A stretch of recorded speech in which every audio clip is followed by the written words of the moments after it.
You person, how would you decide? Well, I don't know.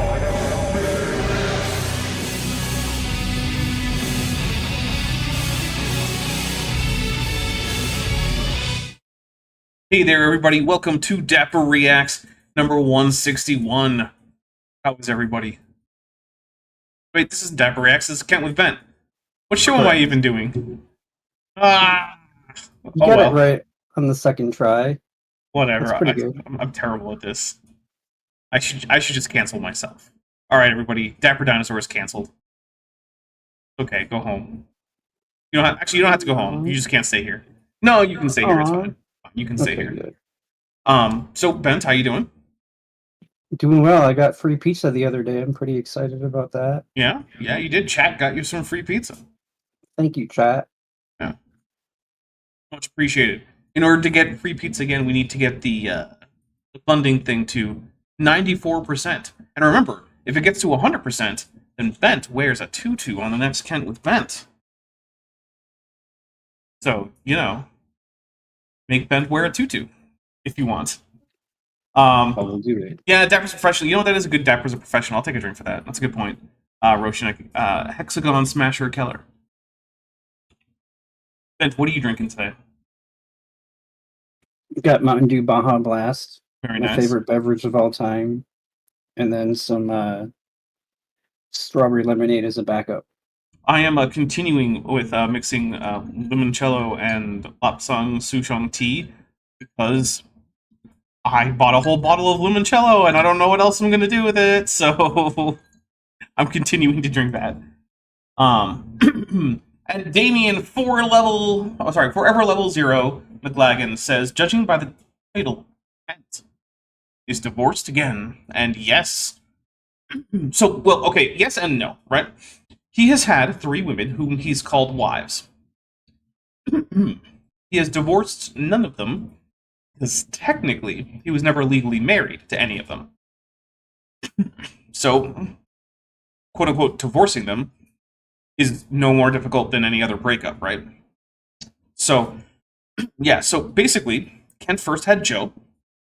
Jo was his wife through his whole prison arc, and she divorced him shortly after he got out of prison. Then he had Mary Toko. Mary, having herself run a nonprofit before, legally, although I would say not super ethically since it was an anti-vax nonprofit. In other words, it was a pro-plague, pro-unnecessary death nonprofit. But it was a nonprofit, and it was being run legally. She was aware of, you know, like, the legal bookkeeping requirements and tax obligations and whatnot that you have as a nonprofit. And, yeah, she noticed that Kent was not keeping his books properly. So she brought that up to him. And that precipitated some kind of argument that I don't have all the details on. And so she left. Then it was Cindy Lincoln. And she noticed that Kent's tech guy, Steve Lynn, was doing things like having people around his place to break the Dinosaur Adventureland drug policy, not meeting the labor requirement for residency at Dinosaur Adventureland, cheating on drug screenings at Dinosaur Adventureland. And so when this was brought up, Kent basically ostracized her, and then eventually she left.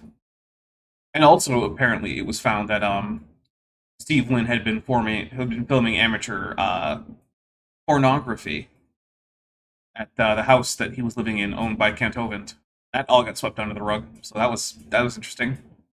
And I still say that I think Steve Lynn and Kent Hovind were in fact having sex, and that's why Kent was willing to put up with all this nonsense. That's my personal opinion. I have my reasons for that. I'm not allowed to share all of them, but they're pretty good reasons. But I'm not asking you to agree with me. And then some pastor friend of Kent's basically shipped in another woman, Sandra, with Sandra's little daughter, making Kent a stepfather. And she recently left, taking with her apparently some like 16 or so grand of the ministry funds, because the donations page had started to link directly to her PayPal. Like, the address was like Sandra whatever at like whatever domain. So it was just personally going to her, and she was supposed to distribute that to the ministry. Well, she just left with it, and also apparently took like a truckload worth of the gift shop inventory. So you know what? Good for her. So yeah, Kent is once again maidenless, just like a fowl tarnished, whose ambitions must be put to rest. In a reference that I don't think Bent gets. No, but I was going to say that poor man. Don't feel bad for him. I don't. You should feel as bad for him as Margaret the Fell Omen feels for the Tarnished. Okay. I will think about that for a while. See, Bent is one of those rubes who hasn't played Elden Ring. He doesn't even know who White Mask Vare is. No idea. Yeah, see? Alright, Lieutenant Matt the Navigator with our first super chat says, the possible existence of video erotica starring Kent Hovind is not good for my mental health. No, nor is it good for mine. However, as far as I know, the only confirmed video involving Steve that we know was made did not involve Kent. Instead, it involved Kent's then secretary, and not then Kent's secretary's husband, Steve, which is another bit of a scandal because I don't think the secretary's husband was okay with any of it. So the weird, shady dealings over there at Dinosaur Adventureland. Darklaw Dragon, who's been a member for 32 months, says AIG is a bag of shriveled Kent Hovinds. We'll take a drink for that. All right, so there's only one more big thing that we need to address before we get into the show, and that is Direwolves. I've been asked about Direwolves. I've been seeing a lot of news about Direwolves. So for those of you who need some context on this, Direwolves were a North American canine species that originally was placed in the genus Canis, along with the gray wolf and the coyote and the golden jackal and whatnot. But then in I think 2021, I'm not sure. There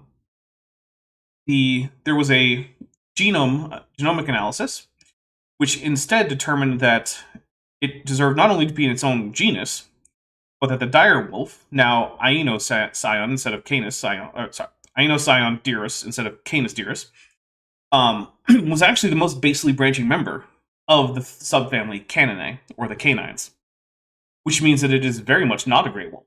It is less of a gray wolf than a red fox is. So then recently, like just a few days ago, Colossal Bioscience, which is working on de-extinction technology, announced that they had 3 direwolf puppies. And they showed pictures of the 2 older male puppies, Romulus and Remus, as well as a younger female puppy named Khaleesi. Yes, after the Game of Thrones character, because of the direwolf connection. Although why they wouldn't just name her after one of the Stark daughters who had a direwolf, I don't know. Whatever, it doesn't matter.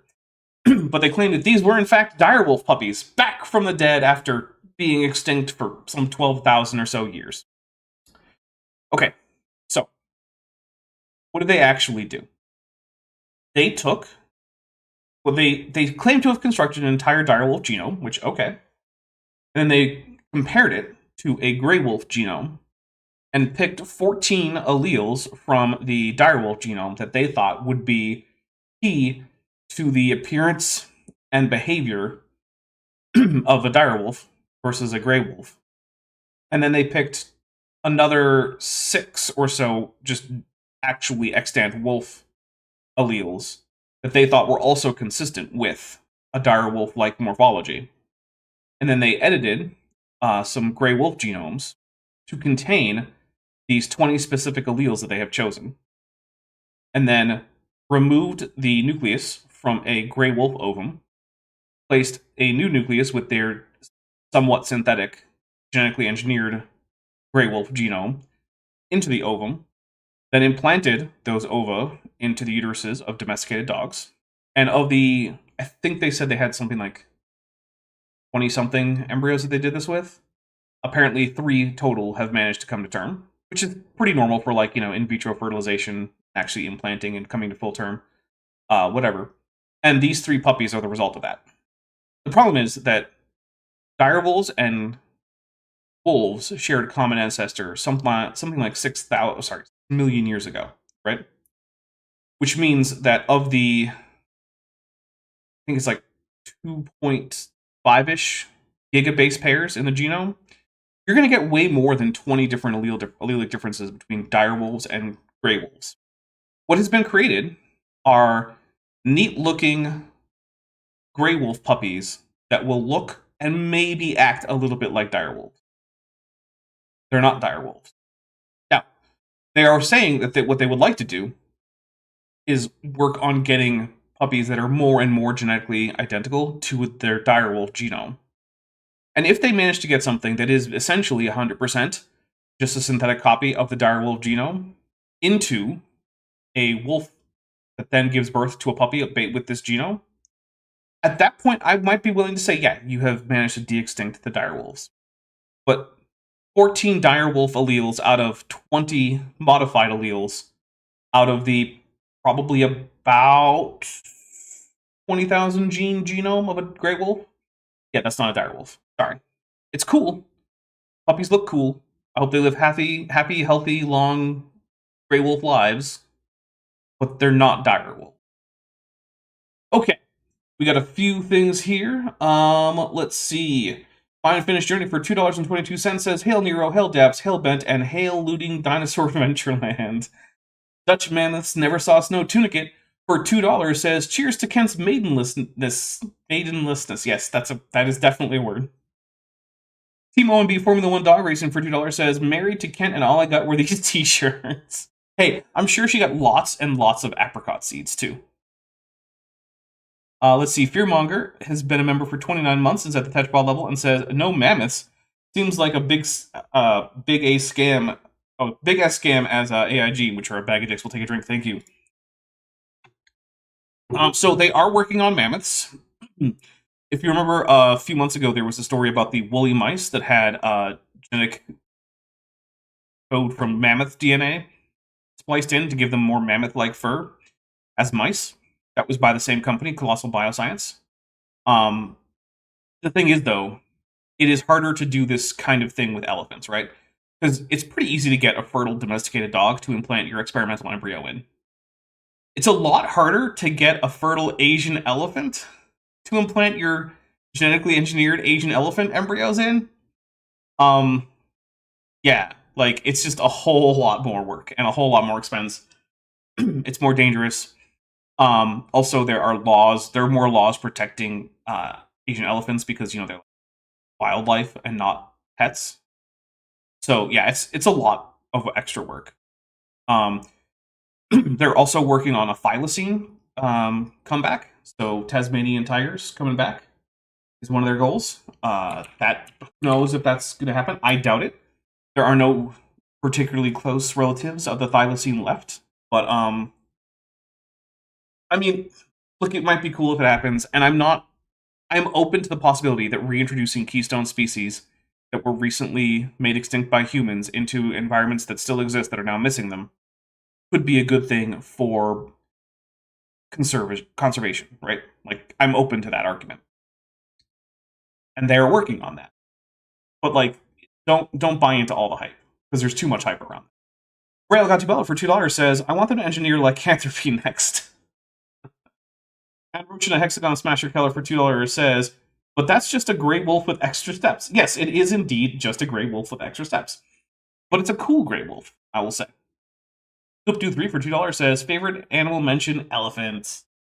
Well, I'm glad that you got your favorite animal mentioned. I'm a really big fan of elephants as well. Alright, so, now that we've talked about direwolves, I still expect to get more questions about direwolves, but that's okay. I can direct them here, I suppose. We're actually here to primarily talk about Kent Hovind and his nonsense about flood geology. But we also have, as you might have seen, a bit of a drinking game. We have had 3 drinks so far. We have a number of triggers for drinks, which include, as you've already seen, mentioning in the super chats or membership milestone chats anything about Answers in Genesis being a bag of dicks.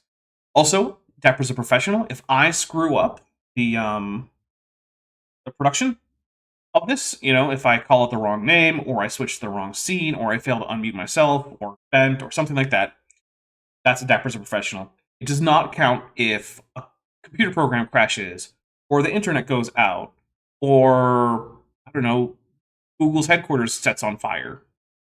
None of that is my fault, so it's not Dapper's professional. We also have, if Kent says something that's so stupid, we just kind of have to in order to cool our brains off. We need brain coolant. Take a drink. Also, if Kent says or tells a joke that doesn't land, or tells a story that didn't happen, we'll take a drink. Also, if Kent actually gets something factually correct, where he's not just quoting someone, but he actually has the correct information in his brain, and then he speaks it at us, we take a drink for that. We'll also take a drink if Kent Hovind mixes up what we can learn about just the single specimen Lucy from her bones alone with what we can know about any larger taxon to which she belongs. We call that ad hominid. Once per stream, we get a chance at ad hominid. We take a drink for it. We also have Trojan source, which is when if Kent cites a source and we check on it, it not only fails to support his point, contradicts it, we take that as a Trojan source.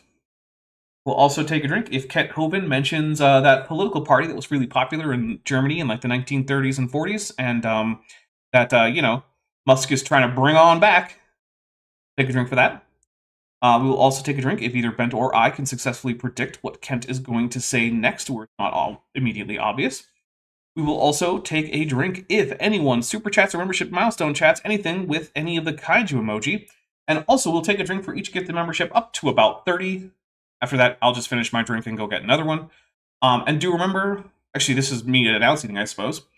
As part of the whole, I want to get another emoji, on Thursday, a little bit after my premiere, we're doing another stream, membership drive stream.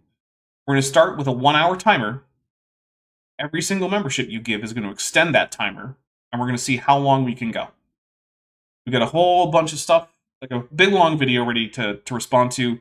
Doc Dino's going to be there. I'm inviting a few other people. I think Chesh might be there. I think Vishanti might be there. So, some of my channel regulars. So yeah, that'll be fun. And I would really like to get another emoji because Vishanti has been sitting on a Darwin emoji for a while now. I'd like to actually get it on the channel, get that Darwin emoji right in there. So whenever someone says, Darwinism or anything, you can put Darwin with the praying hands emoji, like you're praying to Darwin. That'll be fun. Because, praying to Darwin is a real thing that real people do because evolution is a religion. That's how it works. All right, we got a few more things to read. Ken Sarcopterygian Helicopterian Halstead for $4.99 says, I'm struggling to remember the name of Bent Hovin's co-host. That's me. It's Dapper Dinosaur. Whose channel you're on.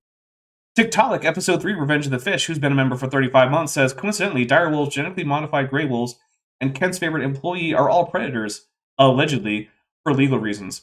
Well, when it comes to Kent's favorite employee, if by that you mean the one who was convicted of, a predatory act against children, it's not slander if, it's been in court, right?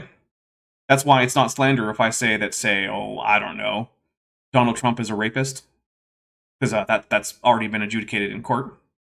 He's also a felon and insurrectionist. None of those are slander, because all of those have been adjudicated in court. I can also say Jared Fogle is a predator, because again, adjudicated in court. So, there you go. Roshina Hexagon Smasher says, the woolly mice had 0 woolly mammoth genes in them. They just found that the gene that made mammoths woolly already existed in mice and reactivated it. Oh, okay. I guess it was even less impressive than I was thinking. Well, it happens. Tiktaalik, Episode 3, Revenge of the Fish for 100 Argentinian pesos says, also playing the drinking game with coffee. It's up to Kent if I get any sleep. Well, this has tea in it, so there's a little bit of caffeine in here. That's okay, because I've been kind of dragging, all day. Around 4 my time, I had a double shot of espresso, I had 2 cups of coffee in the morning, and I was still just kind of like yanking myself through the day to get work done and stuff, and I didn't get as much work done as I should have. I think I only...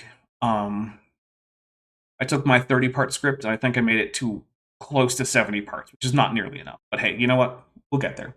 Rail Gatubella for $2 says, you're only supposed to pray to Joe Pesci. It's true. Anyone else is blasphemy. And then Sapphire's Ancestral Heracles Worship Light for $2 says, wake me when we get Homo Catus or Homo Cuniculus. Well, I think you're going to be sleeping for quite a while in that case. Let me update the funding thing here. We're 7%. At 94%, somewhere in there, Bent gets free pizza, remember? Yay. Yeah, but you probably want something crazy like chicken and bacon with ranch dressing of sauce. That sounds pretty good, actually. Yeah, chicken bacon ranch pizza, which actually doesn't sound bad at all. All right, well, Kent was just telling us about how maybe a flood could actually produce multiple layers, and I pointed out that, well, yes, it could. We know what kind of layers it would cause and which way they were arranged, and that's not how the geological column is arranged, which means that no single flood could actually account for the entirety of the geological column.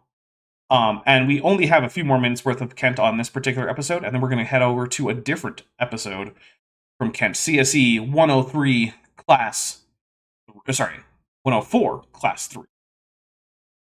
Here we go. Underwater landslides can happen. They're called a turbidity current. They do enormous amounts of damage. This is all true. Take a drink. Scientists are really shocked at how far mud can slide underwater. There was an No, they're not. It can slide downhill as long as there's a downhill, because that's how gravity works, Kent.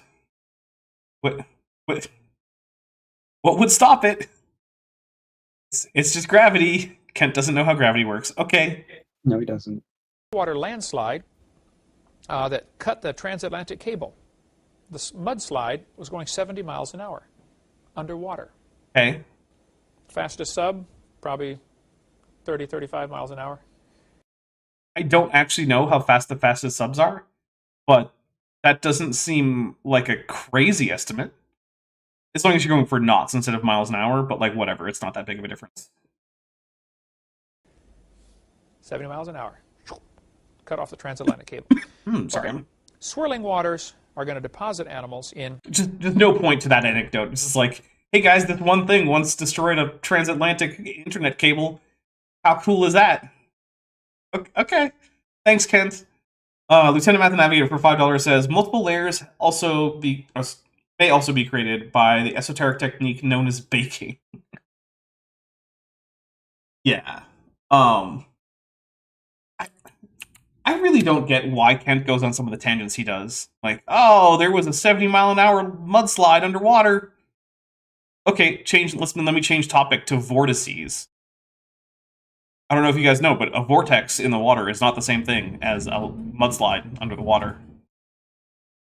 Fossil graveyards. Ooh. And we'll quit here in a second. The animals, as they float around for a year or 6 months, would rot. Yeah. Huge eddies of swirling, rotting carcasses, trees, grass, mixture of everything. Why? Why would we get these? What mechanism is there? This muddy water in the flood. Now, it wouldn't be all turbulent all the time, every square inch of the Earth, okay? I'm sure there's probably storms going on right now on the Earth. Yeah, It's not probably. affecting us, is it? There's probably typhoons and hurricanes hitting someplace right now. Doesn't affect us. And when one hits us, it doesn't affect the folks in China. So people say, what is he going on about? well, if the flood was so turbulent, how did Noah survive? It'd break the boat apart. Well, duh. Just because it's turbulent one place doesn't mean it's turbulent every place, okay? Noah just stayed in the safe spots. Of course. It was a miracle. Of course. Now, the bigger miracle, though, is that, the boat didn't just burn to cinders because of this little thing called the heat problem, where every proposed flood mechanism results in an amount of heat that's best measured in, Hiroshima bombs per square meter per second over the course of the entire flood. Oh, and you're going to get a number over 1. So, yeah. Which, not ideal. It sounds very dangerous. Yeah. It's the kind of thing that would turn Earth into more of a plasma ball or just explode it, because many versions of the heat problem actually involve an amount of heat that is higher than the gravitational binding energy of the Earth.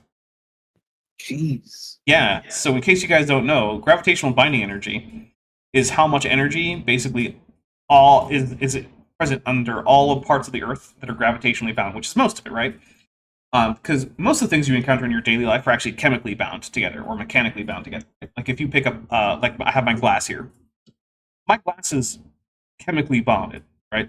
One big thing that has a whole bunch of intermolecular forces keeping all this glass together. And it could go out into space, and it's probably not going to break apart as a result of like being in orbit and not gravitationally bound to itself. But big things in space, like planets and moons, are primarily bound together just by gravity. And you can tell because if you go pick up a rock, you usually don't have to break that rock. Because the reason it was sitting on as part of the Earth is gravity. And if you pick it up, it's no longer part of the Earth, really. It's no longer connected. And that's how the Earth is, broadly speaking. It's gravitationally bound. So if you add up how much all that potential energy is, and then you were to say inject that much into the planet, you could break the planet up. Like, Alderaan from Star Wars. So yeah, a lot of flood models would involve the potential for the planet to just explode into a cloud of debris, forming a brand new asteroid belt. That's fun. So Noah's problem wouldn't be, oh no, there's storms. It would be, oh no, the planet is blowing up and constantly turning into plasma, and there's no air, and my skin has burned off, and my bones are turning into cinders. That would be the problem that Noah would have to deal with. So I don't really care that much how calm the water was near Noah, because there is no water. There's a cloud of expanding plasma.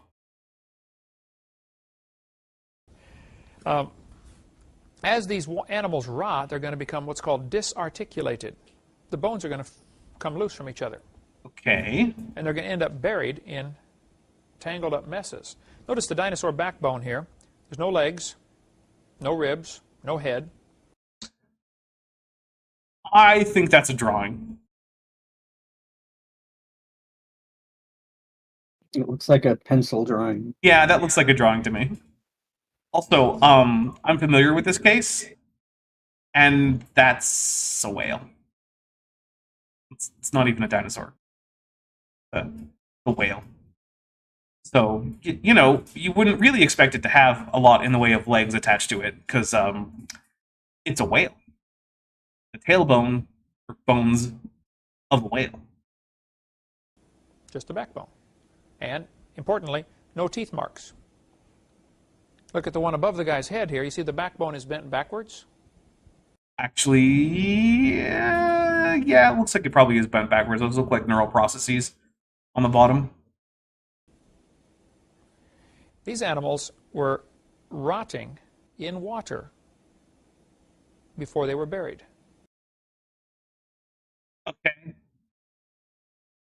Okay, so here's one big problem with his idea, right? Let's ignore the heat problem. We'll just pretend that it isn't a problem, right? So, if a big way that fossils form, which, by the way, those bones were articulated, not disarticulated, Ken, so there's a problem there, but whatever. Let's just go with what he said, which is that all these plants and animals float on top of the water until they get swept underwater by a vortex and then buried underwater. Disarticulated jumble. Well then, we should expect that animals that are buried underwater in the fossil record will be a jumble from multiple different ecosystems and multiple different time periods, and we should not be able to find a correspondence between which fauna are characteristically found in which layer.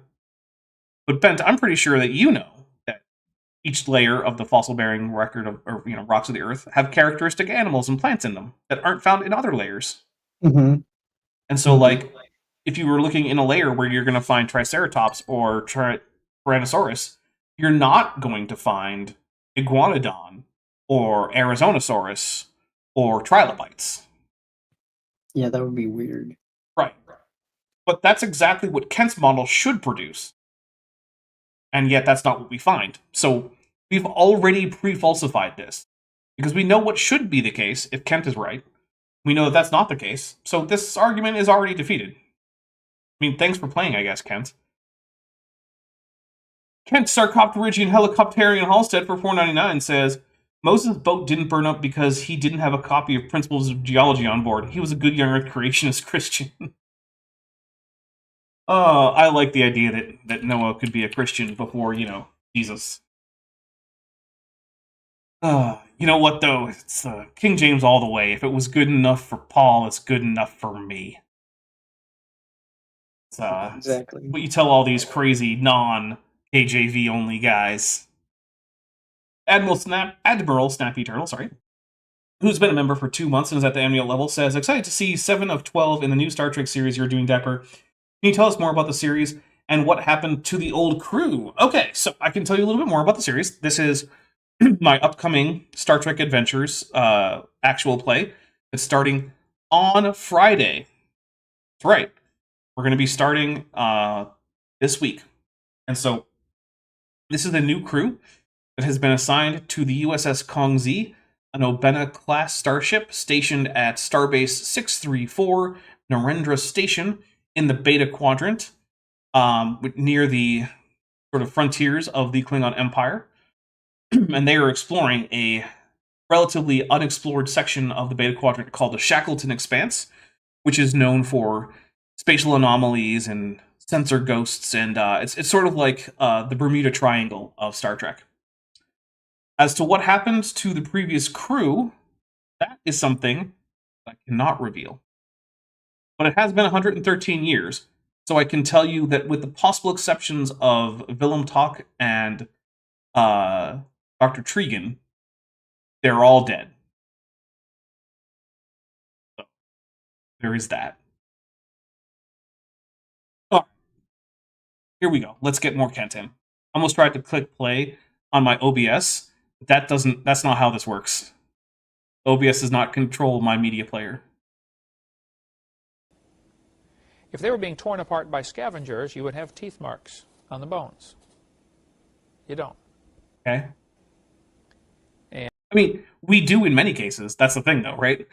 Maybe we didn't in that particular find that he's talking about, but scavenge marks are actually very common in the fossil record.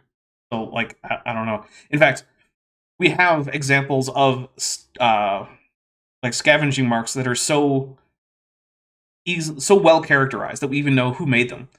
For instance, we have like Edmontosaurus bones, where we can see the tooth marks of the premaxillary teeth of a Tyrannosaurus rex, who was chomping into the flesh on the bone with its incisor-like premaxillary teeth, and then pulling back with its neck to strip like lines of flesh off the bone. We know how T-Rex was feeding because of the tooth marks in the bones of animals that are fossilized.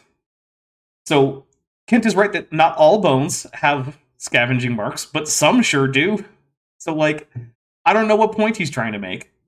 Rail got to Bella for $5 says, I recall Roger Ebert once saying about modern Bible versions, the new version maketh me tear out my hair. Look, there are things to be said about the degree to which the King James created sort of a standard for fancy English, which it did create it because it was not considered fancy English when it was published. It was actually considered to be a pretty subpar English and not very popular. But it's just not a very good translation if what you're actually after is understanding what the original text says in the original languages. It's just not.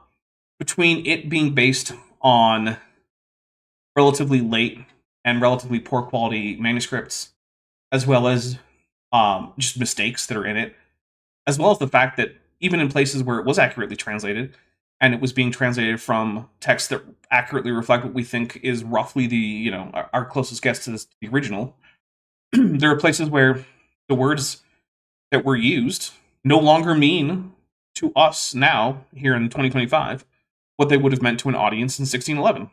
So, yeah, I mean, don't get me wrong, I own a King James version of the Bible, and I do occasionally reference it. But it should not be your go-to for understanding what the Bible says.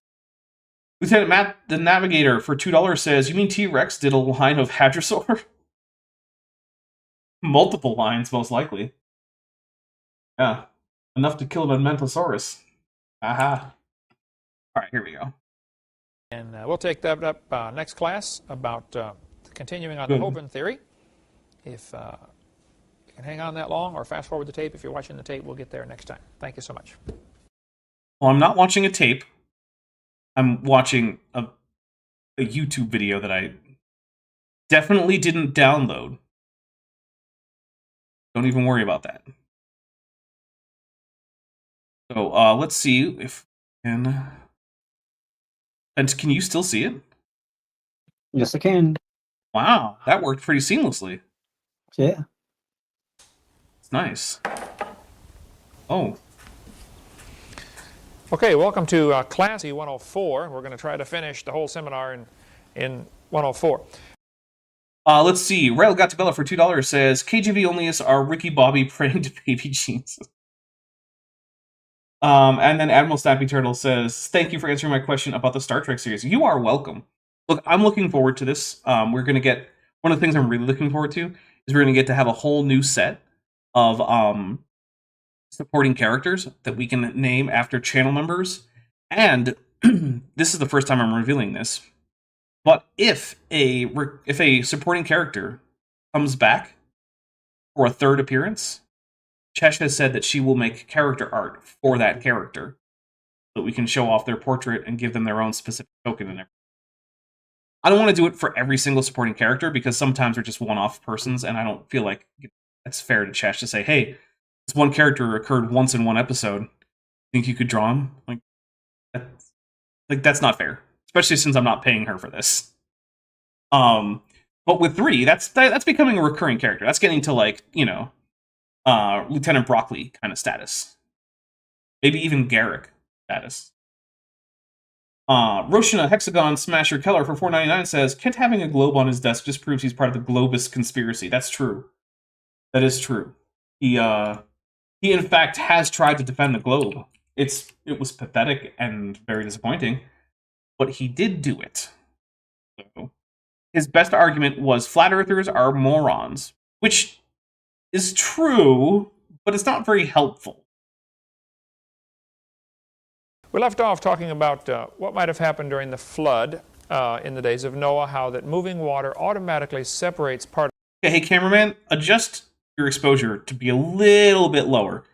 I don't know if you noticed, but Kent's shirt, as well as parts of the wall, are just clipping. That means that you're getting more light than the sensor can actually process, which means you can turn down your exposure, which will darken the overall scene and stop all those areas of clipping from clipping. And instead we'll be able to actually see something there. Just a, you know, like a cinematography kind of thing. No clipping.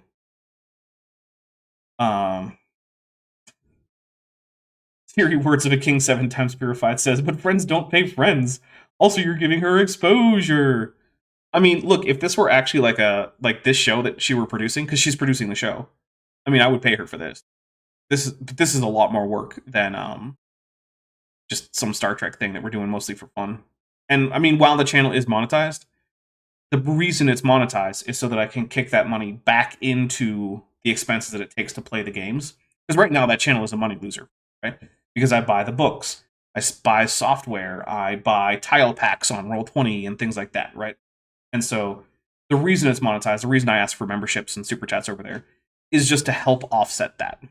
And all the players are just in there for free, basically. And I'm paying, in some cases, hundreds of dollars to make these things. Like, I think this series itself is going to use somewhere around $300 or $400 worth of stuff that I've purchased for it. So, you know, that's why I ask if you're having fun with it. Just, you know, maybe give me a super chat every once in a while or join the channel. Particles by density, and we talked about underwater landslides called turbidity currents or runouts, and it's incredible how far they can go with those things. Moving water will separate things automatically based upon numerous different factors, based upon the animal's body density, the complexity of the body shape, and things like that. That's true. It will. We'll take a drink. You know, that's called hydrodynamic sorting. And here's the problem. The fossils aren't hydrodynamically sorted. That's the problem, right? We have very hydrodynamically optimal fossils from high up in the fossil record, like, you know, smooth-sided mussels and whatnot, which should sink very, very quickly.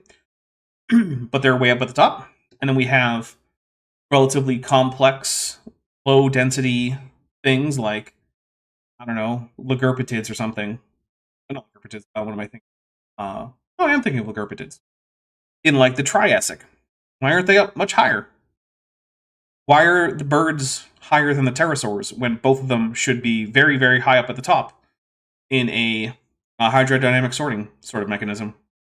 Why are mosasaurs and ichthyosaurs, which are hydrodynamically very optimized for sinking quickly because they're relatively high density and they're streamlined, why are they lower than whales, who are similarly streamlined and relatively high density?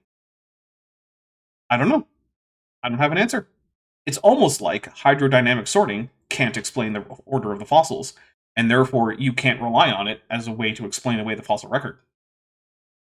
All over the world, dinosaur bones are found. This is a real dinosaur bone right here, a toe bone. The second bone back in your toe. Yeah, bring them both up here, Eric. That'd be great. Okay.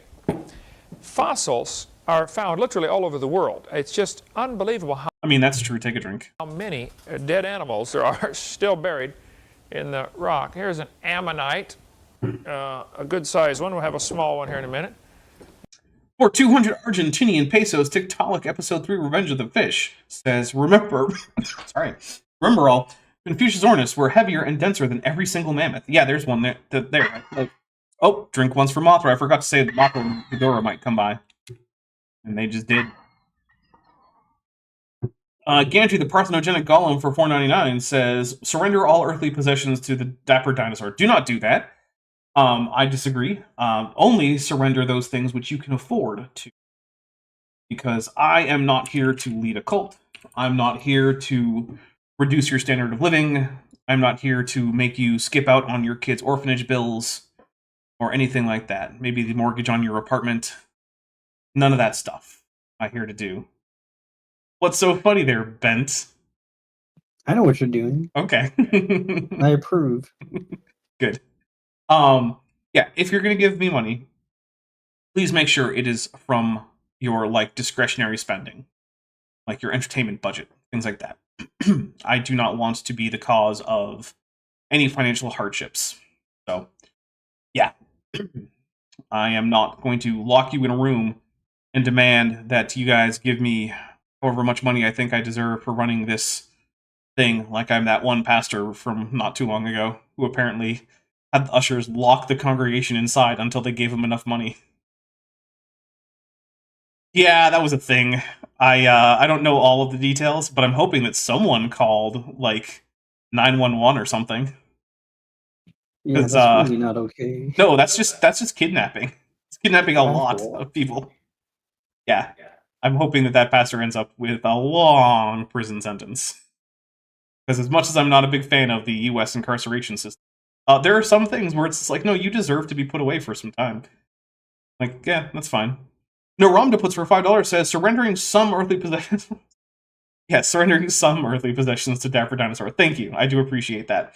And Lieutenant Matt the Navigator for $5 says, Glyptodonts, famously one of the most cursorial of the known vertebrates. Yeah, so in case you don't know, Glyptodonts are relatives of armadillos. And they had giant armor plates and huge bony clubs at the end of their tails that kind of look like Ankylosaurus clubs. And they were mammals. And at one point they were found across a large swath of South America. And then after the Panama Land Bridge formed, they made their way into the southwest of North America into what's now the former United States.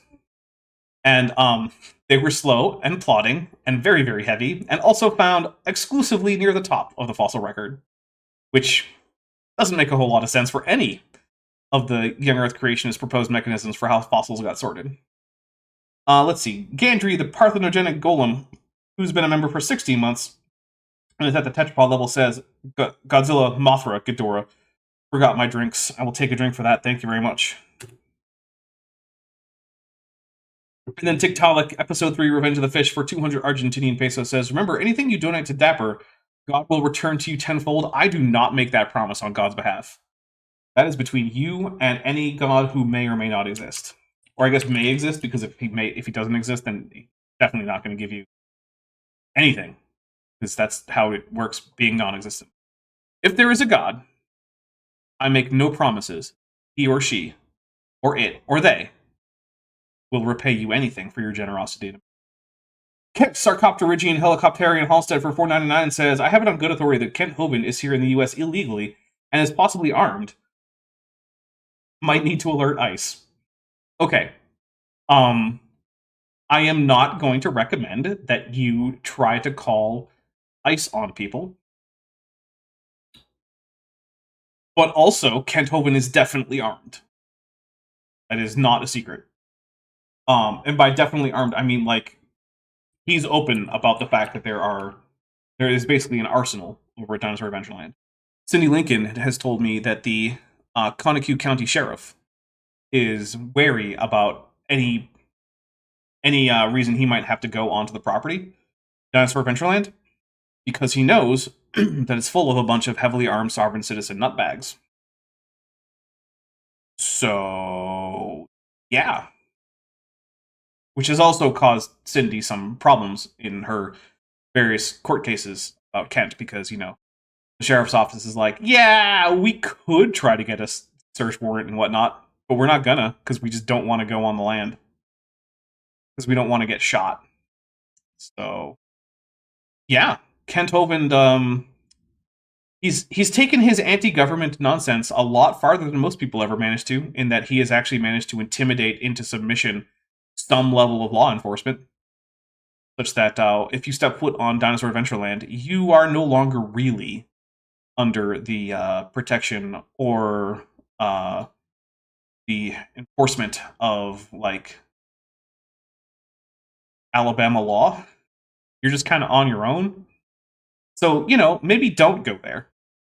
And for $5, Joshua Yee says, would calling ice on someone be called icing? Yes, I like that. I do think we should call it that, but also you should take it as seriously as swatting. It should be considered to be basically attempted murder. And yeah, it's definitely at the very least attempted kidnapping by proxy. Atomic Squirrel for $5 says, it's a compound full of are somethings. Yes. Look, don't go to Dinosaur Adventureland is my recommendation for anyone, especially if you have kids. There's already been one kid who's died there at least. There was a potential kidnapping there that apparently has been resolved, but, like, that was a thing. Also, one child was left to sleep in a bed in an otherwise unfurnished house with a convicted offender of crimes of a certain adult nature against children. So, yeah, it's not a safe place for anyone, especially children. Please don't send kids there, ever. Don't go yourself. And Josh McGee says, agreed about treating it as seriously as swatting. Yeah, it really is, right? In fact, it might even be more serious than swatting, because generally, SWAT, if they find out that, like, the call is nonsense, assuming they haven't killed people, which they often don't, most swattings don't end up with dead people, they'll just leave, usually, after filling out some paperwork. ICE might just send you on an airplane to a gulag, despite the government, like, the courts telling them they can't, and then they might just kind of lose you in that gulag and say they can't get you back. So, And a stalactite. Been wanting to get that out here anyway. Yeah, that's good right there. In Vernal, Utah, not too far from the Colorado border, you can find Vernal, V-E-R-N-A-L, on your map. There's a... Congrats to Kent to knowing how to spell the word vernal. Think he can also spell equinox? I doubt it. Yeah, me too. Fossil graveyard. It's just incredible. A giant hill. The more they dig into the hill, the more dinosaur bones they find. I mean, tons and tons and tons of... That's generally how fossil bearing strata work. The more you dig into them, the more you find. Yep. Dinosaur bones all packed in. They call it a fossil graveyard. Those are extremely common, believe it or not. I don't believe it, because I know for a fact that they're not. The vast majority of fossil finds are of single isolated bones, not associated with any other bones of either the same or different species. Like, if you've ever gone hunting for fossils, you would know this. Kent hasn't. Because Kent isn't a paleontologist.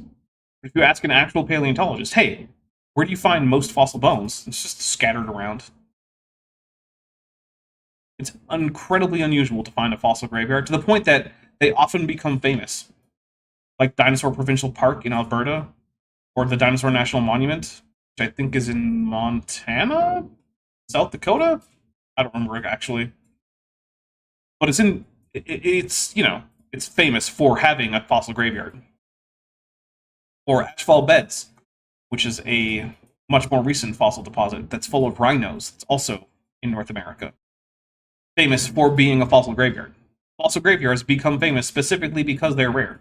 If that was just how fossils were generally preserved, you wouldn't have a, say, dinosaur provincial park. You wouldn't have a dinosaur national monument. These wouldn't be extraordinary things that the government set up entire parks and museums around. Found dozens, if not hundreds of places around the world, you find Even at hundreds, that's still not common. Think about the entire surface of the Earth. Just the land parts, though. And let's say you put 200 dots evenly spaced across that. On an average day, would you ever come across any of those dots? No way. No, probably not. Would you really call that common? I sure wouldn't. Like, I'm just gonna take a drink for like, there are hundreds. First, I don't think there are hundreds. But even if there were, that still wouldn't make them terribly common. fossil graveyards. This one, I want you to notice the backbone of the creature. There's no head, no tail, no limbs, no arms, and no teeth marks. This creature... Yeah, there's no teeth marks in that pencil drawing. And what about the fossils that do have teeth marks on them? Because those are actually pretty common. In the real way, that means they're common. Lieutenant Math Navigator for $5 says, or the Cleveland Lloyd, which proves God either really hated or really loved Allosaurus. Yeah. Allosaurus is actually a weirdly common taxon in like the Morrison Formation. It's something crazy, like over half of all vertebrates that are preserved in the Morrison Formation are Allosaurus fragilis, which is just bonkers because there's no way that they could actually be over half of the actual vertebrates that existed, because they're like, you know, top of the food chain predator. Can't support that many predators. That they're more than half of the population of vertebrates. So like, there's something really weird going on with the Morrison Formation, and why Allosaurus is just so everywhere in it. Unlike Ceratosaurus, the superior theropod from the Morrison Formation. So, you know, that's me. No shade on Allosaurus, though. They're cool. Rotted. He wasn't scavenged, wasn't torn apart by predators. I mean, maybe not, but the fact that pencil drawing doesn't show scavenge marks doesn't actually mean that, Kent. That's not how that works. It's like if I made a pencil sketch of Bent, but I drew him with a big Santa beard, that doesn't give him a big Santa beard IRL. That's a shame, though. Yeah, it would be cool if I could just draw a picture and then give people different facial hair. Then Chesh wouldn't have to rely on you gifting her fake mustaches. I could just draw her with a mustache and she'd grow her own real mustache. Instead, so far, she still has to rely on that single pack of fake mustaches that you got her, like, what was it, 2 or 3 years ago? That's probably like 5 years ago. 5? I think she still has some. Golly. Yeah. Kent Sarcopterygian Helicopterian Halstead for $4.99 says, behold, my proof for a young Earth. Pulls out a 320 by 240 B&W fax. Alright, here we go. In Wyoming, in 1934, they discovered a famous dinosaur discovered on a ranch owned by Howard Baker Howe. Lived at the foot of Bighorn Mountains in Wyoming. The concentration of fossils was remarkable. They were like piled like logs in a jam. And that is very frequently the way dinosaurs... I want to point out that the reference for that was some book from the 70s. Not, you know, like any actual paleontology stuff. So, I have no idea whether or not that's a valid claim or not. Because Kent didn't bother to actually cite a scientific source. Like, he usually doesn't. At least this time, the source wasn't just like, here's the guy's phone number. Call him if you don't believe me. Okay. Kent is spectacularly bad at sourcing his claims. Now, I'm going to point out, like, I don't usually have a whole lot of sources for these live shows, but that's because they're live. I don't know what's going to happen. I don't know what Kent's going to say next.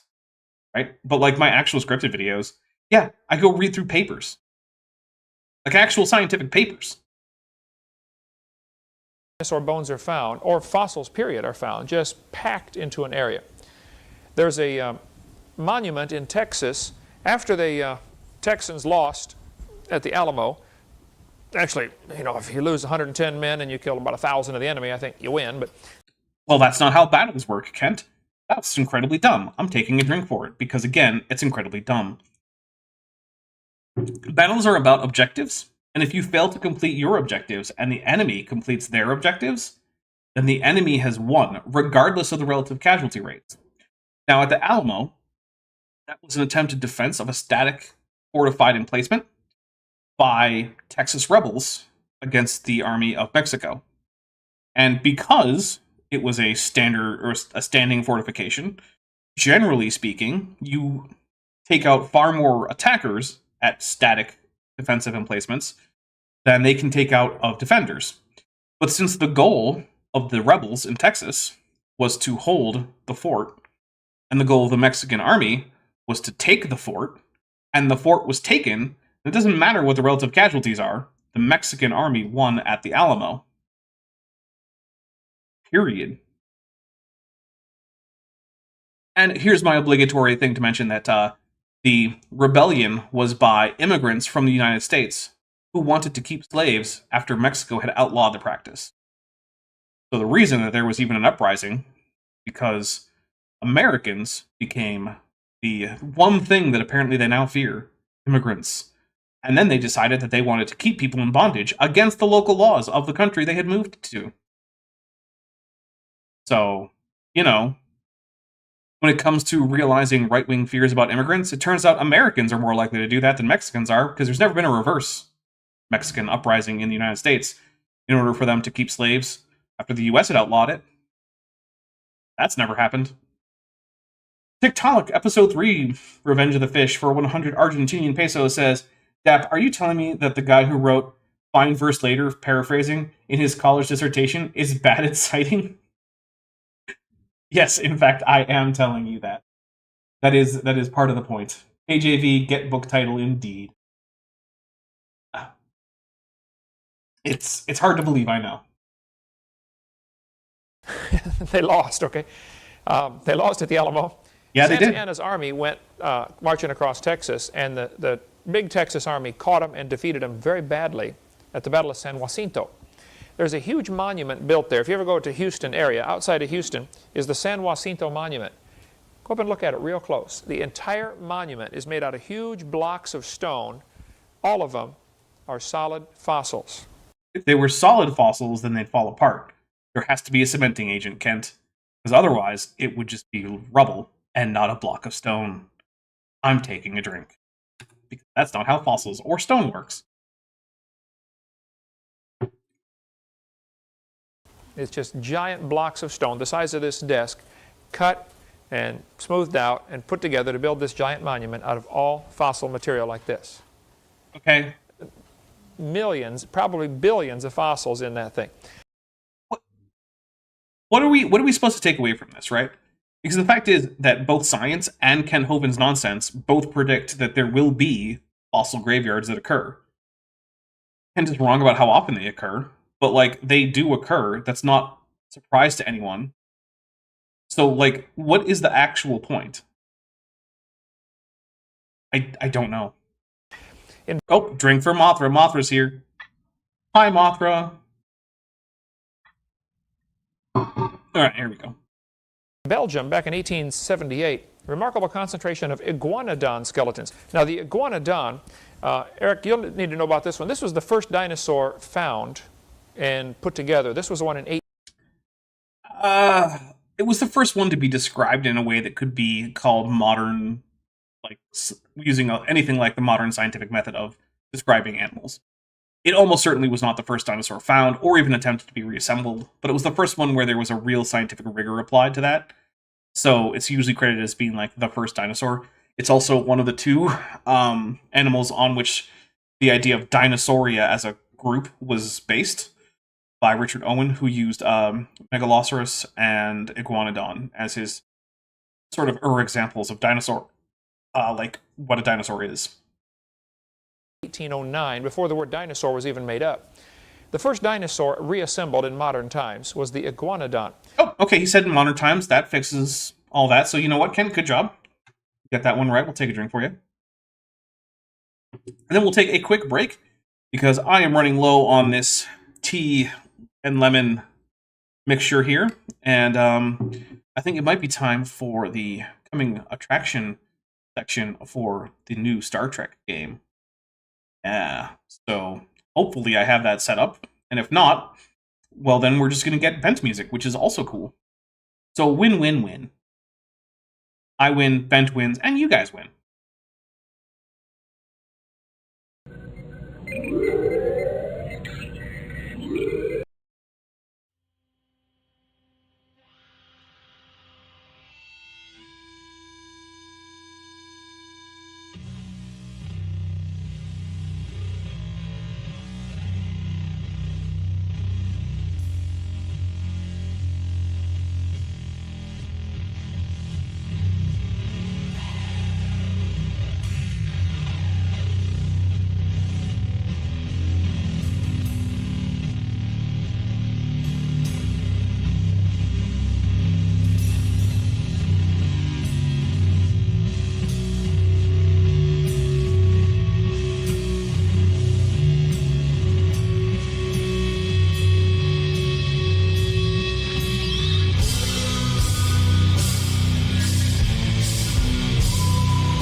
We are back. Thank you very much for sticking with me. I'm going to do a Dapper's Refreshment because I did not put the correct intermission video in. So there's a drink there. Delicious. All right, so now that we're back, I want to say thank you so much for keeping this channel afloat because, as I say almost every time, this channel is primarily supported directly through your generosity between the Patreon, memberships, super chats. That right there accounts for, actually sat and did some like back of the envelope calculations. That's about 80% of what the channel brings in. Right there. The ads bring in somewhere between like 20 and 15% brings in a given month. Most of the time. Which is, I mean, it's not even enough to pay the bills. Like, not even close. So, the reason this channel can keep going, that I can keep spending all day, most days, working on videos, scripting, editing, animating, all that stuff, because of you helping out, providing super chats, joining the channel membership program, joining the Patreon, stuff like that. So, if you can afford it, and you're not currently supporting, and you would like to, please consider the Patreon and the channel memberships. Both of them start at either 99 cents or $1.99 for Patreon and memberships respectively. Both get you access to scripted videos, something like 7 months ahead at this point. I just released one earlier today, I believe, on early access. So, yeah. And if you ever wonder, like, how come you do a poll for what my next avatar is going to be, and then you don't see that very quickly, it's because it's for what my next video that I'm going to produce is going to be, and it goes into early access. Which, like I said, there's currently a back catalog of like 7 months worth of stuff. So, you know, we got a lot of stuff in the catalog. Also, Bent has a Patreon linked in the description. And also, he and I both have wish lists linked in the description. And there's one other way that you can help that does not require you to give me money, or anyone else any money, except the electrical company, I suppose. And that is rendering for me. So, in case you don't know, all of my animated videos require me to produce tens of thousands of 1920 by 1080 PNG files that are all each individually rendered using an unbiased rendering engine called Cycles, Blender Cycles. And that takes a lot. In fact, if I were to render most of my videos locally, a single video of mine that is about an hour long would probably require somewhere around 3 to 4 months of local rendering. Solid. Which means I couldn't possibly produce them at a rate of even close to one a week. So instead I use a render farm.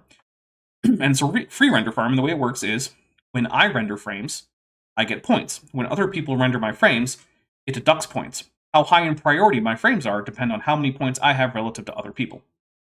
So, the more points I have, the more quickly my frames get rendered. And if you want to help out with that, there are directions in the description. Go to the website indicated, you download the client, and the login information is in there, and it will count as you rendering for me. And lately, I have dropped from 6th place to 20th place on the render farm, because some people who were previously able to render for me almost nonstop are no longer currently able to. That might change in the future. But for now, it does mean that my points are falling rather than gaining, and I would like that to revert. So if you have extra computer cycles that you would care to donate, that would be cool too. Okay, Lieutenant Matt the Navigator just gifted 5 Dapper Dinosaur memberships. So, let's take 5 drinks for that. 1, 2, 3, 4, and 5. And then my unfinished sock for $2 says, "Don't be a maidenless Hovind. Like and share." Yes, please do. Like and share. And get yourself a maiden, I guess. I don't know.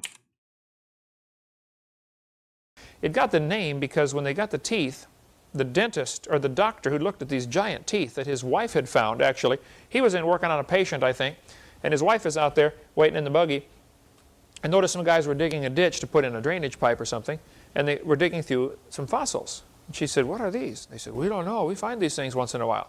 Huge fossil. I neither know nor care the degree to which this is an accurate retelling of the discovery and initial description of Iguanodon, because it doesn't matter. Teeth. And they were, her husband, who's a doctor, said, "Well, these look exactly like the teeth of an iguana." So that's where the word Iguanodon comes from. Orthodontist works on your teeth, you know.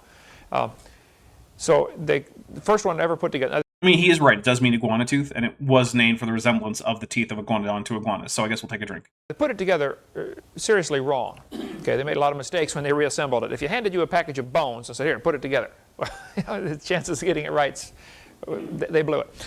But actually, the chances now are pretty good, because we now have people who are trained in things like dinosaurian anatomy and comparative anatomy and paleontological reconstructions. So now we're really good at it. Now we can get to the point where we can actually successfully predict the shape of bones we haven't even found in dinosaurs. And then later, when we find them, they match the predictions.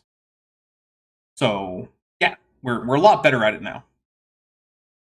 Kind of weird what, like, you know, about 200 years of scientific progress will do for you, huh? Regardless, this was the first one. But they found so many Iguanodon skeletons in this Belgian coal mine. It was 1,000 feet below ground, and they're digging through and found all these Iguanodon skeletons. remarkable part of it was they were extending through 100 feet of solid rock. So the deeper you dig, the more Iguanodon skeletons you find for 100 feet. I'm not sure why that's extraordinary. Lieutenant Matt the Navigator for $5 says Gideon Mantell was an obstetrician, possibly the farthest medical specialty to dentistry. I did not know, because I didn't check into it, but I'm not at all shocked that Kent would get it badly wrong, because what doesn't he get badly wrong? So the thing is, like, look, Kent gets pretty much everything wrong all the time, for just no reason in many cases. But I don't always look into all of it, because, quite frankly, what Gideon Mantell did for a living doesn't really affect the current scientific knowledge about dinosaurs. Just like if Kent were right about all of the weird things that he says that are, to slander Charles Darwin, like that he liked worms and hated birds, which would be weird given that he was a pigeon fancier, which means, he kept and bred pigeons. Weird thing to do if you hate birds, but whatever. Even if all these things were true. Okay, and the truth and falsity of evolution doesn't rise or fall based on the character of Charles Darwin. Because Kent likes to treat everything like it's a revealed religion with prophets. But science just isn't, right? So one thing you might come across is you'll come across like Christian apologists who are trying to do like counter-Islam apologetics, right? Why Islam is fake and Christianity is the real true religion. And one of the things they'll talk about are some of the more questionable things that we get from the biography of Muhammad. And oh boy, there are a lot of questionable things. And they'll say, does this seem like the standard for human behavior sent from God? No, of course not. Okay, cool. But that kind of criticism can't be extended to science, because science isn't about how cool the scientists are. It's about the data. That's what matters. Not the data, because that's not his name. This fellow says, much to my surprise, the book documents literally hundreds, not just a handful, of well-exposed dinosaur track sites. What book?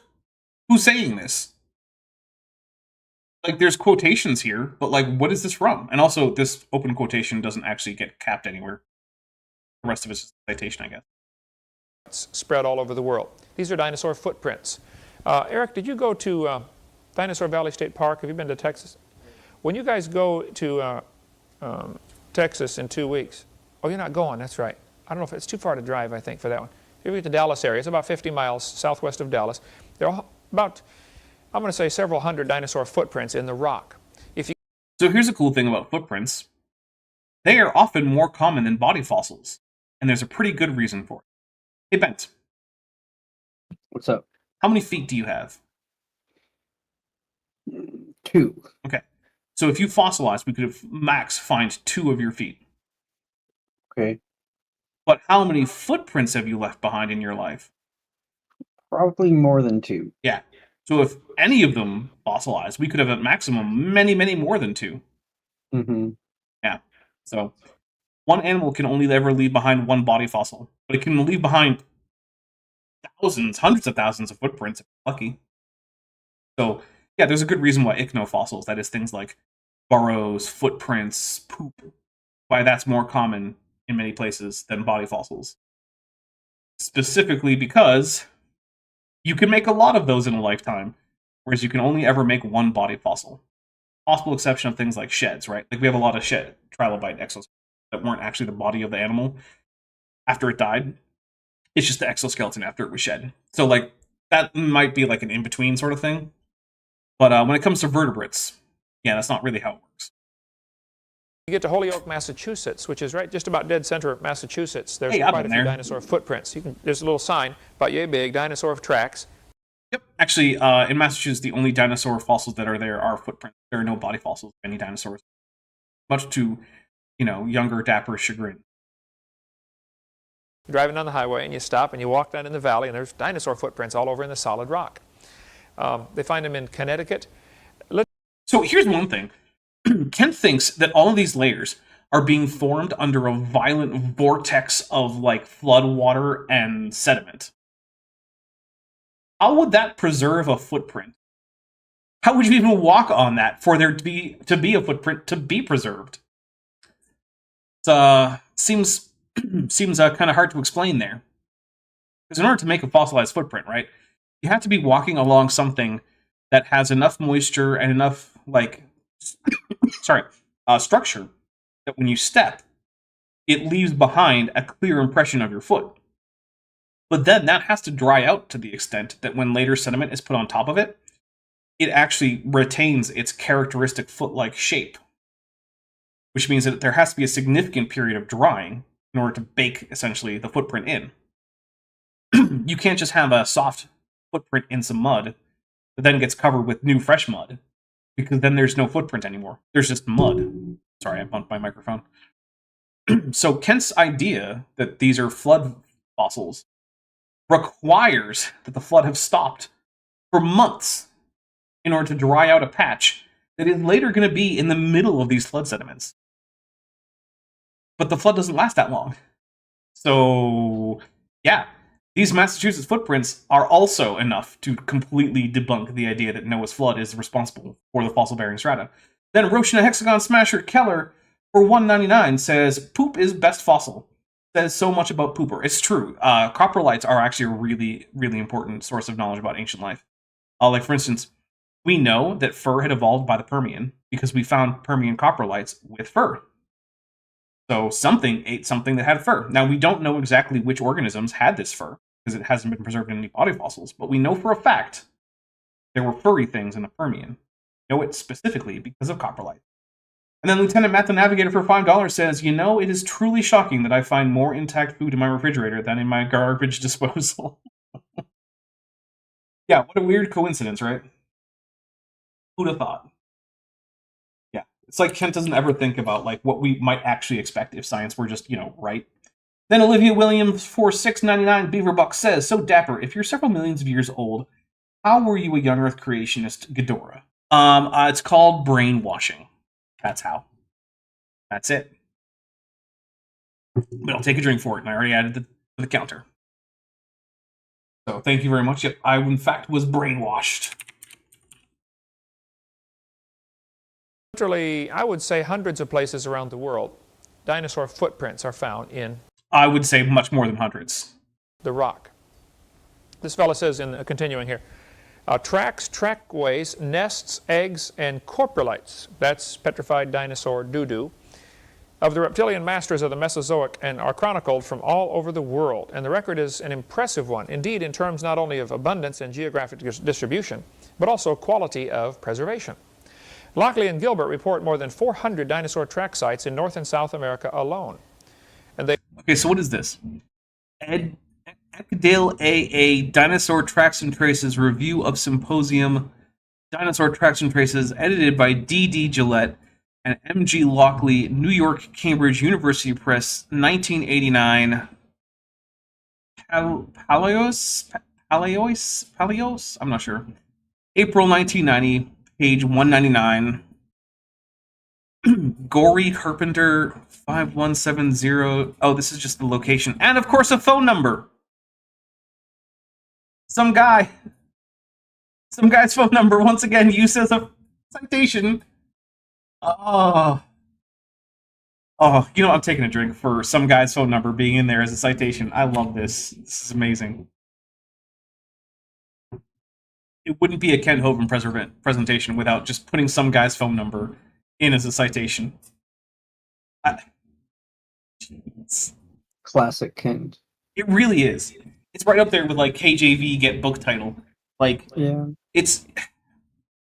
If there's one way for me to know that a presentation has been given by Kent or is using Kent Hovind sources, it's having a phone number in the citations. I've never seen anyone who isn't Kent Hovind or heavily influenced by him who would ever use phone numbers as a citation.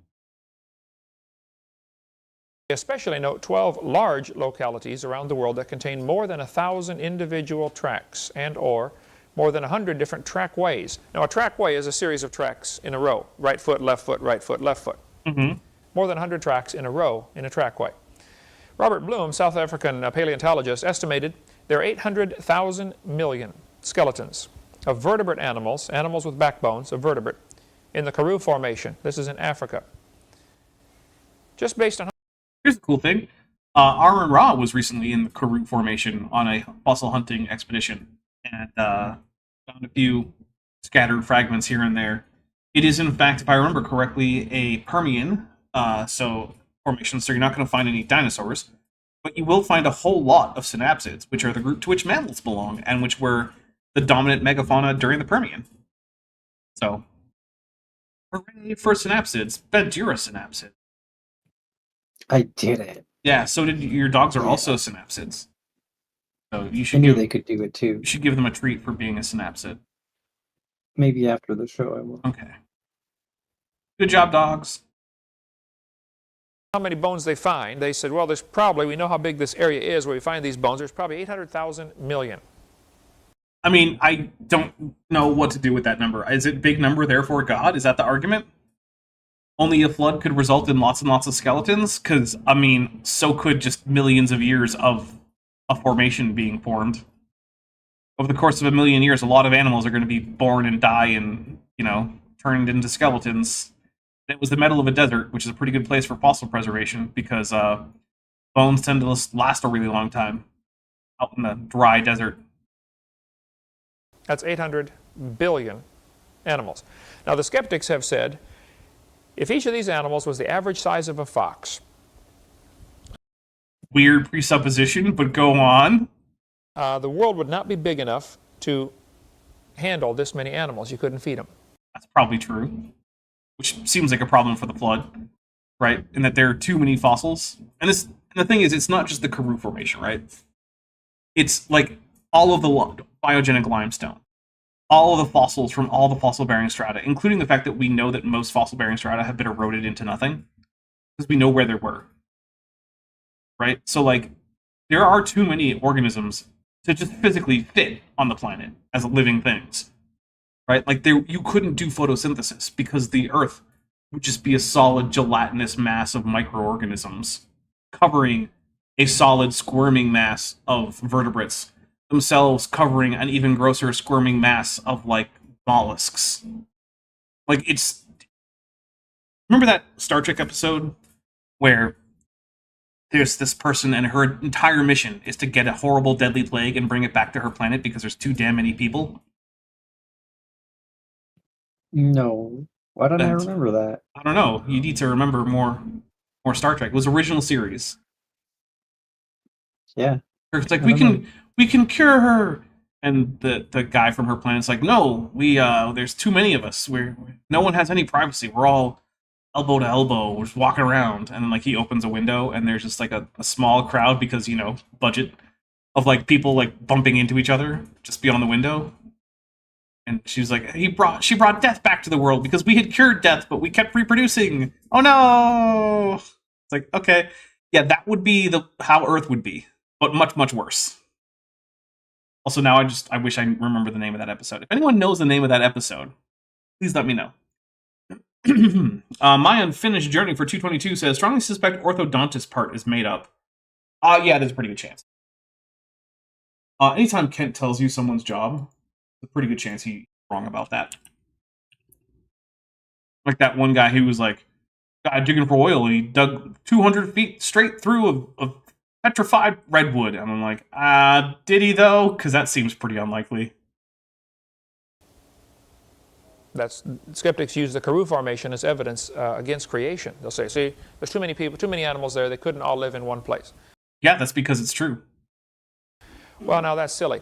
Is it? First of all, the numbers, anytime somebody says, like Noah couldn't get all the animals on the ark, or all the animals couldn't survive to make the fossils we have in the Karu Formation, they always start with the assumption using today's Earth's surface area.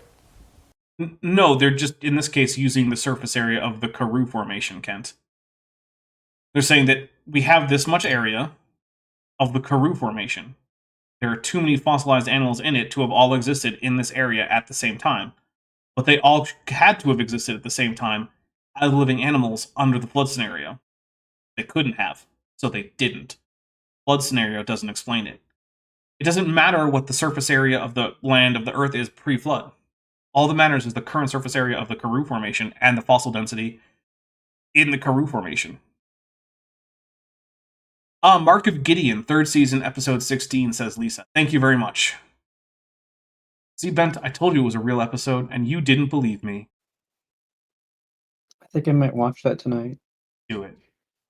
after Power Rangers. Yes. Keep in mind, today's Earth is 70% underwater. Right? That's not the way it was before the flood. I mean, you can just suppose that, but you're just making that up. The Bible doesn't say that. The Bible doesn't say anything about how much of the Earth's surface was underwater or not, other than that it was some of it that was underwater and some of it that was not. Like, for someone who really prides himself on basing his entire worldview on the Bible, Ken sure just loves to just make up nonsense about the Bible and just pretend that that's right there. That's all God's intent is to explain this to you. In fact, I'm going to take a drink for Kent just making up Bible facts that don't exist, and also thinking that Timothy wrote the book of Timothy, despite it being addressed to Timothy, you know. Now it turns this way. So they will start off and say, oh, you know, this is ice caps and this is desert and tundra. There's only about X number acres of livable land and 800 billion animals on those many acres. See, they'd be piled this deep.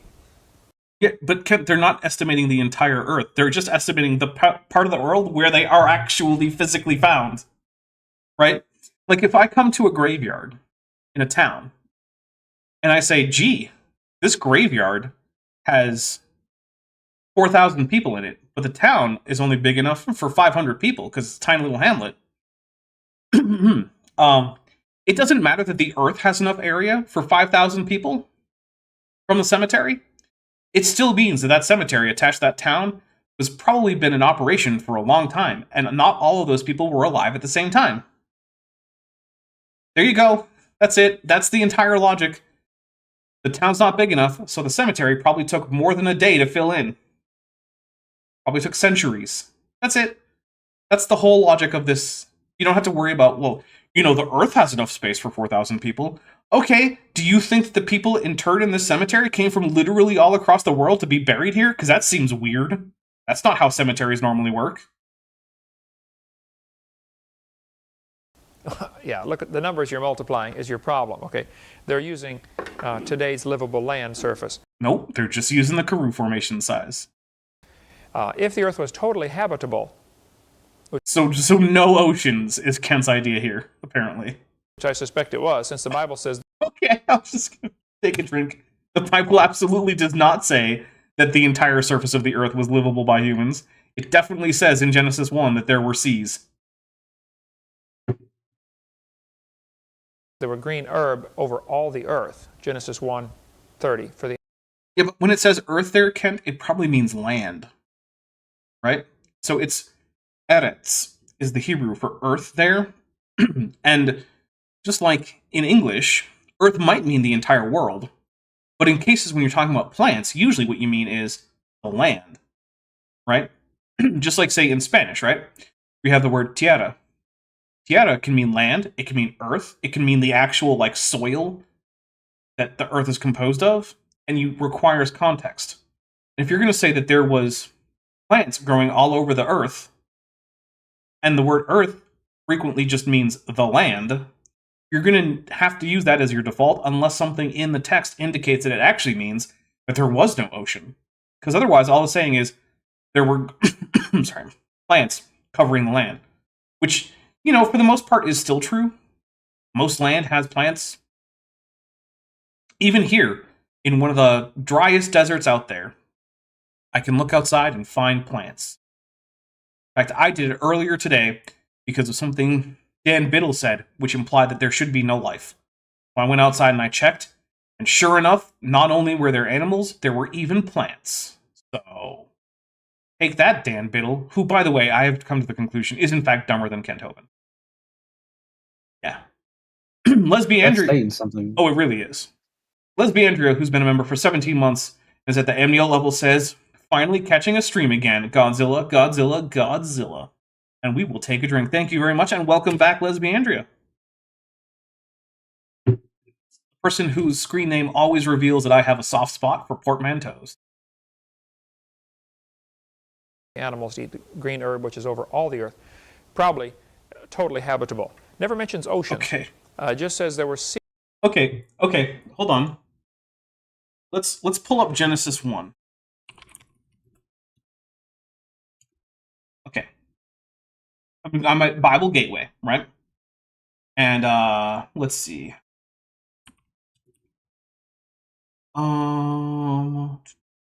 We're going to use New Revised Standard Version Updated Edition. All right. We're going to start at verse 6. And God said, let there be a dome in the midst of the waters. And, wait, I want to make sure that's working. Yeah. And God said, let there be a dome in the midst of the waters, and let us separate the waters from the waters. So God made the dome and separated the waters from under the dome and the waters that were above the dome, and it was so. God called the dome sky, and there was evening and the morning and the second day. And God said, let the waters under the sky be gathered together into one place, and let dry land appear. And it was so. Hey, Vent, what do you call the place where all the water is on Earth? A sea Yeah. or an ocean. Right. So that was Genesis 1:9. You think it seems like Genesis 1:9 actually does pretty heavily imply that before the flood there were in fact seas and oceans. Oh, and here we go.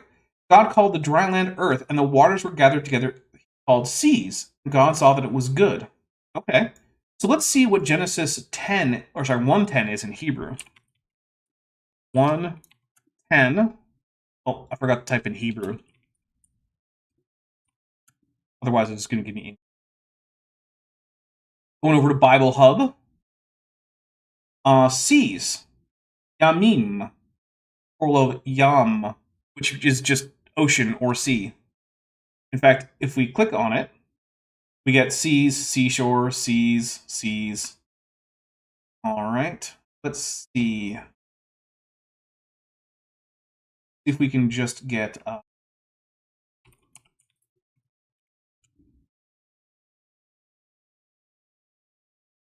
In fact, when we look up Hebrew for ocean, it's yam. Hebrew doesn't make the sea-ocean distinction.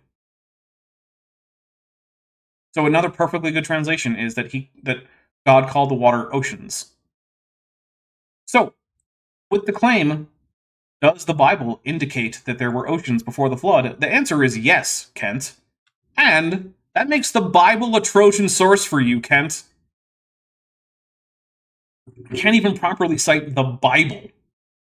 Tiktaalik Revenge of the Fish. Sorry, Tiktaalik Episode 3 Revenge of the Fish for 200 Argentinian pesos says, God, Spanish can't give tierra that many meanings. You need more words. Spanish, ¿Dónde está la biblioteca?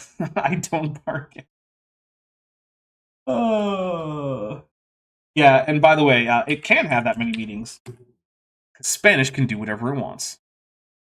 I missed a super... Oh, I did miss a super chat. Goop23 said, this town ain't big enough for the 4,000 of us for $2. Thank you very much, Goop23. I'm sorry I missed that. My sincere apologies there. Look, I've said it before. If I ever miss a super chat, please just let me know, and I will try to find the super chat that I missed. It does happen. Seas, the waters were gathered together into one place. I don't think we have any way to tell what the earth used to be like before the flood. Well, I can tell you this. According to the Bible, there were seas and oceans. According to the Bible. You know, the book Kemp bases his entire life on. How much was land, how much was water? We'll find out when we get to heaven. Question. Sure. Wouldn't the footprints themselves be evidence of some kind of catastrophic event? Because no, quite the opposite. Catastrophic events characteristically erase ichnofossils. One of the things that is the most characteristic about flood layers in fossil-bearing strata is that they are devoid of ichnofossils. They don't preserve burrows. They don't preserve soil horizons. They don't preserve footprints. Because it's a catastrophic event, it mixes all that up. You need footprints to stay on the surface and bake dry for often months to even years in order to get them to preserve. Catastrophic events absolutely cannot preserve footprints. It is the opposite. Finding fossilized footprints is as close to proof positive as you could ever get in science that it was not catastrophically deposited. Becca Justiniano, who's been a member for 17 months, unless it's at the very top of a catastrophically deposited thing, right? Because you could walk on the top of the flood sediment before it all dries out. That's the one exception. There you go. Becca Justiniano, member for 17 months at Tetrapod level, says, the Bible as a Trojan source is great, Godzilla. It is, right? I love that Kent's like, the Bible doesn't say this, and it says it within the first, 10 verses of the entire Bible. Like, come on, man. Oh, man. people make footprints in the mud all the time. And the footprints in the mud disappear. Right. Right. Right, because of the same things that a flood would cause, right? More sediment coming in, washing over them, or water coming over and erasing them just, through tidal erosion. Yeah, that's a problem for you, Eric, which is who's talking, because I can recognize his voice. They're not preserved. The only way, Does have anything to say about that? not only footprints, but extremely delicate creatures are found fossilized. Jellyfish. Yeah, which again is unlikely in a turbulent flow because of the whole disarticulation problem that Kent was talking about. Disarticulation is a big enough problem for creatures with bones. Imagine what you could possibly find preserved in a violent flood that rips apart a dinosaur, but instead you're considering a jellyfish. They're already basically made of tissue paper. Although they don't taste like tissue. I've eaten jellyfish. You bent? I don't think so.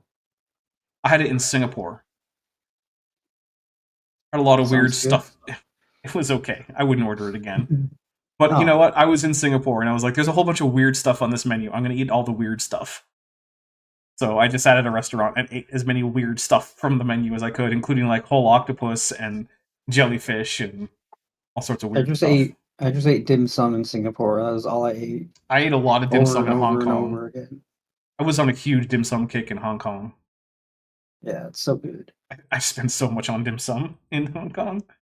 And hey, if you think about it, given the heat problem, the Ark would basically just be one big dim sum tray, right? Because the way you cook dim sum is you put it in that bamboo tray and you steam it. And that's just the Ark right there, right? Sure, it's wood and not bamboo, but it's the same effect, right? You have the boiling water steaming all the animals. A bunch of dim sum. It's plasma instead of steam, but Well, it's a smaller heat problem. We'll just assume they fixed most of the heat problem. okay. So now that the bits of the heat problem that are left are making the entire Ark just one big dim sum bamboo tray. There. Yum. Sounds delicious. Now I want dim sum. Is there even a dim sum place around? I don't even know. I don't think so. There might be. Let's move to Hong Kong.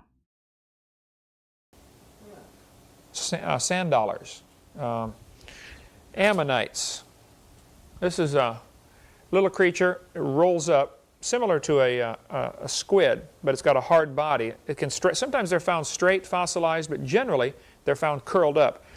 Okay, so he's just talking about cephalopods generally. Ammonites are always curled up, but other things like orthocones and things like that are found not so curled up, but they're not ammonites. Lisa for $10 says dim sum is 9 kinds of awesome. Yeah, dim sum is. Look, when it comes to like cultural exports from China, dim sum is one of my favorites. I'm a big fan of dim. The great thing is, like, you can just get some tea, sit at a dim sum place for just hours. Here and there, picking up some dim sum, drinking some tea, chatting with your friends. It's nice. It's really nice. Back when I lived in Massachusetts, there were some good dim sum places around Boston, and every once in a while, some of my friends and I would go get some dim sum, just sit around. And they get pretty big ones, like this one here. I saw one that came That's actually pretty small. from Texas. Of course, everything's bigger in Texas. But No one it would laugh. barely Take fit a in the back drink. of a pickup truck. Yeah, I saw that too. Yeah, remember we got a picture by that one, didn't we? That giant ammonite. Remember in South Dakota, we were up there and found all the fossil shark's teeth out there looking in the field, about 500 of them in 30 minutes. Little tiny shark's teeth. Yep. Sharks shed a lot of teeth. And so if you're ever in a place where there had been sharks, there'll be a lot of shark tooth fossils, especially since a lot of it is made of enamel, which is the hardest substance that animals make. And so it's basically pre-fossilized. So, yeah, it's also why there's a lot of dinosaur teeth out there. Because like sharks, dinosaurs shed teeth and then new teeth grow in. It's not the same way that sharks do it. Sharks have like a weird conveyor belt system going on, whereas dinosaurs just grow new teeth in the old sockets. But like, still, they both shed teeth and regrow teeth, so you get a lot of fossil teeth. Not so much the case for mammals. Mammals generally only ever have 2 sets of teeth. Mammals suck. Literally, actually, it's part of the whole milk thing. There's quite a few of them on the shelf over here in the museum we're getting started. But So what's the evolutionist explanation for Well, delicate animals, delicate creatures, in order for them, fossilized worms. It's really bugging me that there's a train in the background of this video. I've been trying to ignore it, but it just keeps on honking. Like, cut the video and come back when it's gone. Jeez.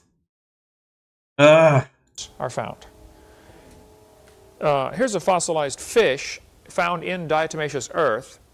The diatomaceous earth, of course, is the powdery stuff we showed you in the last class.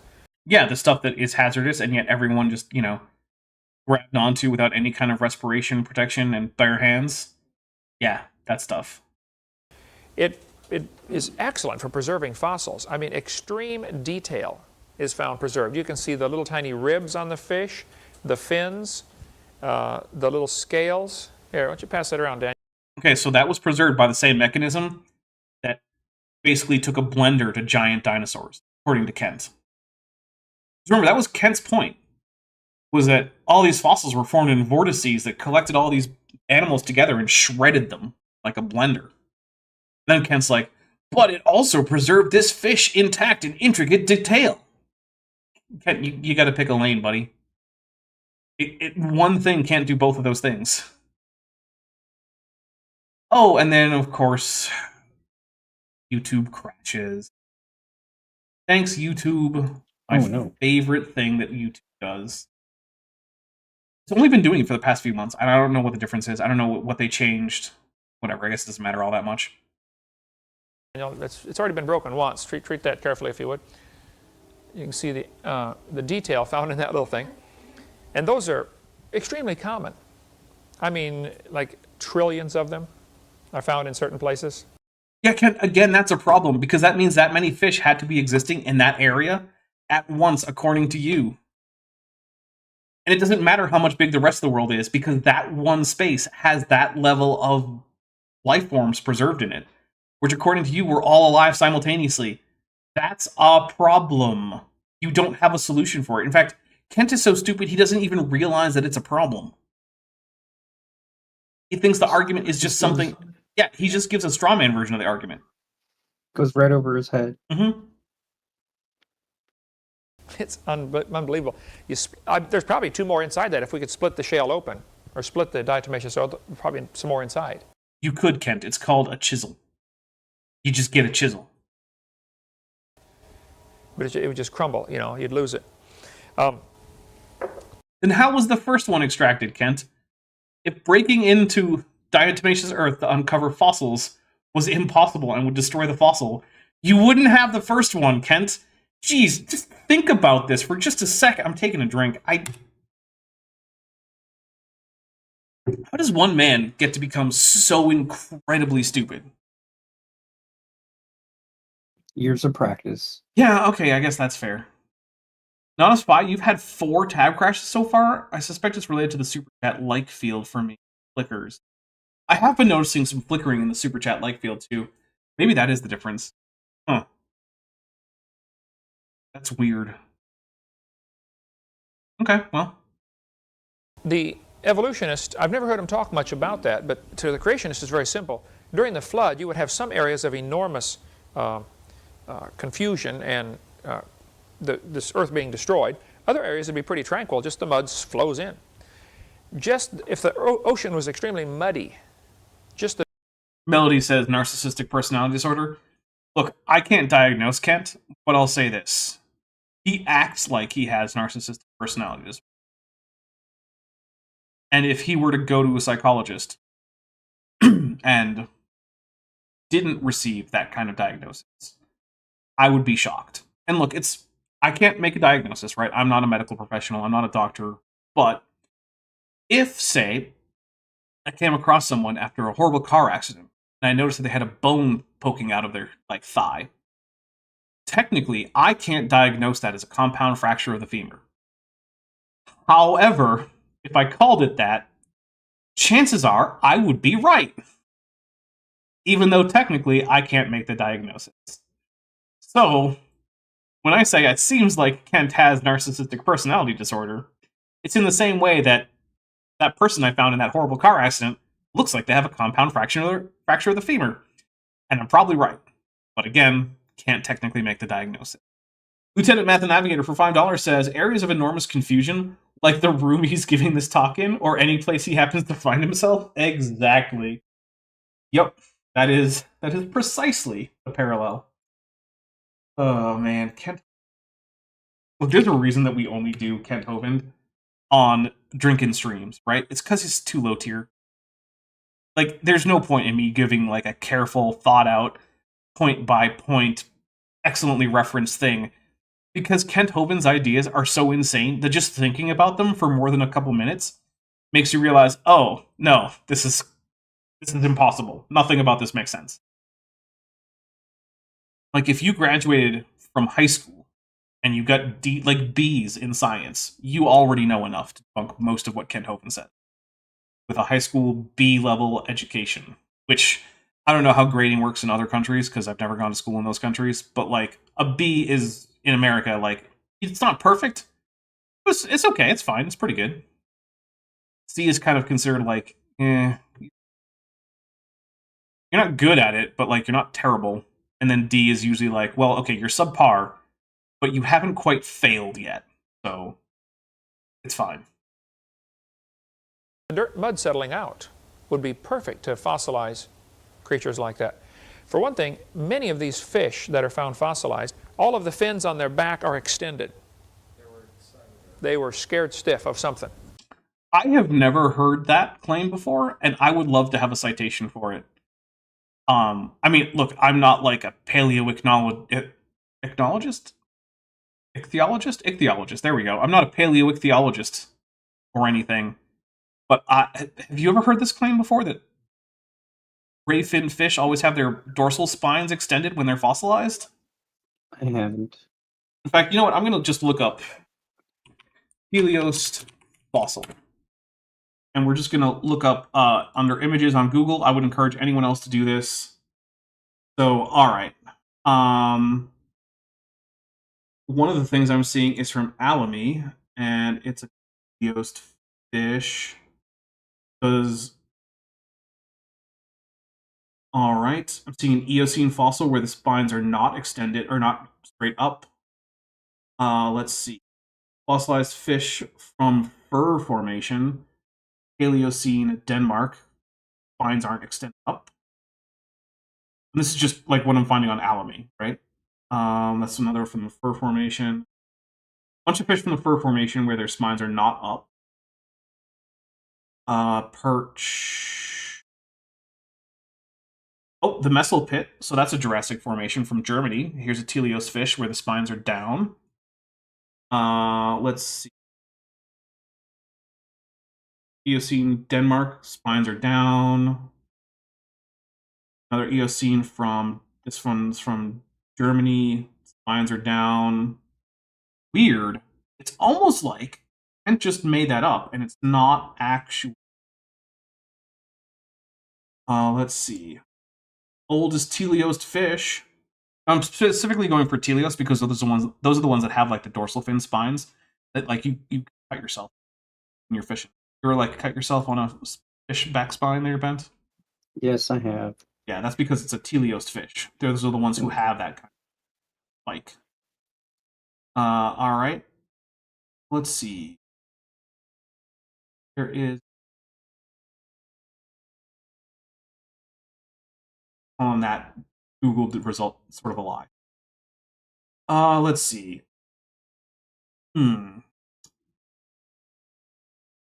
Here's another one from first known. Yep, first known ever teleosed fish. Spines aren't up. Great. So, no, actually, it's not the case that all the teleosed fish have their spines up, which are the only ones who could. Cool. Kent just made that up. Lieutenant Math the Navigator for $5 says, I bet Kent's mom got very excited when he brought home a C. Yeah, I mean, I don't actually know. Okay, I was gonna say, like, Kent's early life is mysterious, but, like, not in any special way, right? He was born in a time when, like, just how would you find out about someone's early life? Like, it's not like they had a Facebook profile or something that you could check the archives on. And, like, you can't just go ask for his school records. Those aren't public. So when I say, like, we don't know much about Kent's early life, it's not unusual for someone of his age. So I don't want it to sound like, ooh, there's something hidden. It's just when he lived.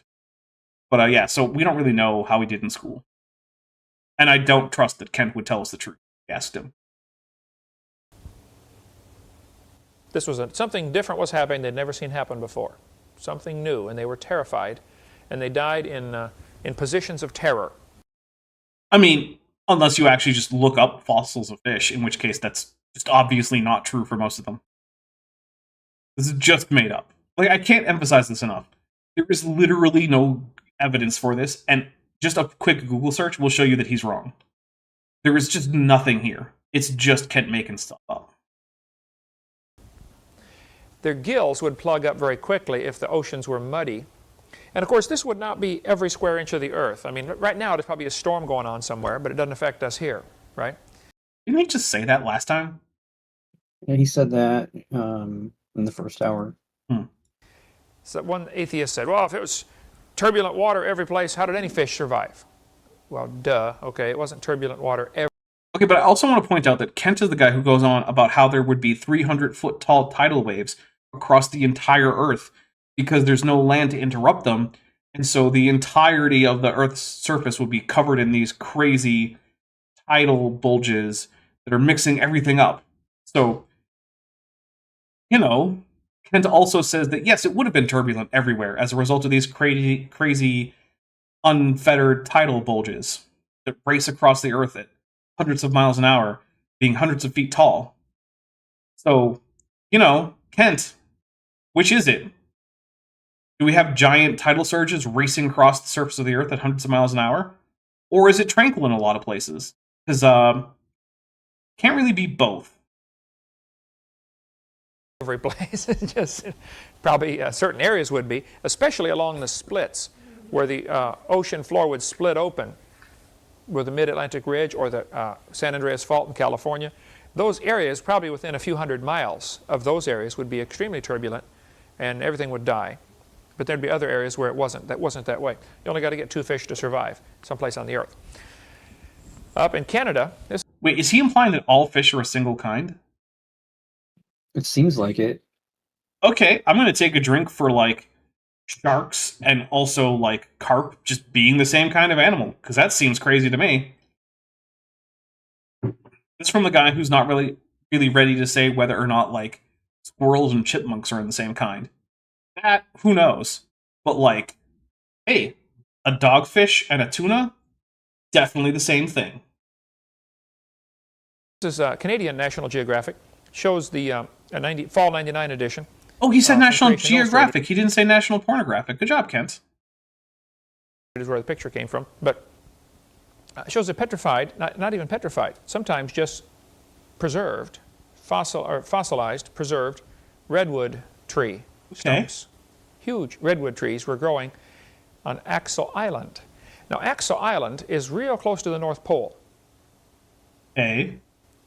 Redwood trees don't grow very many places in the world. Okay, I think California and maybe Southern Oregon is the only place where they grow, where they're found still alive, native. Remember, we went out there and drove all the way through. There's more than one species, and I think that the Great California greatwood is only found in that area, but I do believe that other redwoods are found elsewhere. But, like, I don't have a great internal map of, like, redwood diversity and range, so whatever. The redwood forest and stopped and saw those enormous trees. You can't imagine not only how huge the trees are, but how close they are together. When you guys were there, did you see them? In a room this size, there would be 4 of them growing. And they're each 9-foot diameter. You know? Here they are, Axel Island. You can see on the map there is about as far north in Canada as you can get. And there on Axel Island, there are petrified trees. Okay. Well, if you go to Axel Island today, there are no trees. There is nothing. Yeah. Just barren landscape, lots of nothing. See, these things had to be buried and preserved. Oh, hey, Fearmongers pointed out that the citation he provided on screen was said Creation Illustrated, not Nat Geo. Kent being dishonest about his sources? Oh, this is incomprehensible. very quickly. And petrification can happen very rapidly. There are scores of examples we can give you of how quickly things can petrify in less than 100 years. This is a piece of petrified wood. Actually, this is probably some type of reed. The textbooks often show dinosaurs, or the kids' dinosaur books will show them around these huge ferns, massive ferns. Like fern trees, Kent? Thing that's extinct, but that was pretty common? Okay. This is pretty heavy. I'll let you pass that around and look at it. If you want to grab that, Daniel. Okay, so his claim is trees can petrify quickly, and his evidence is, I have a piece of petrified wood. How does that indicate the speed with which it petrified?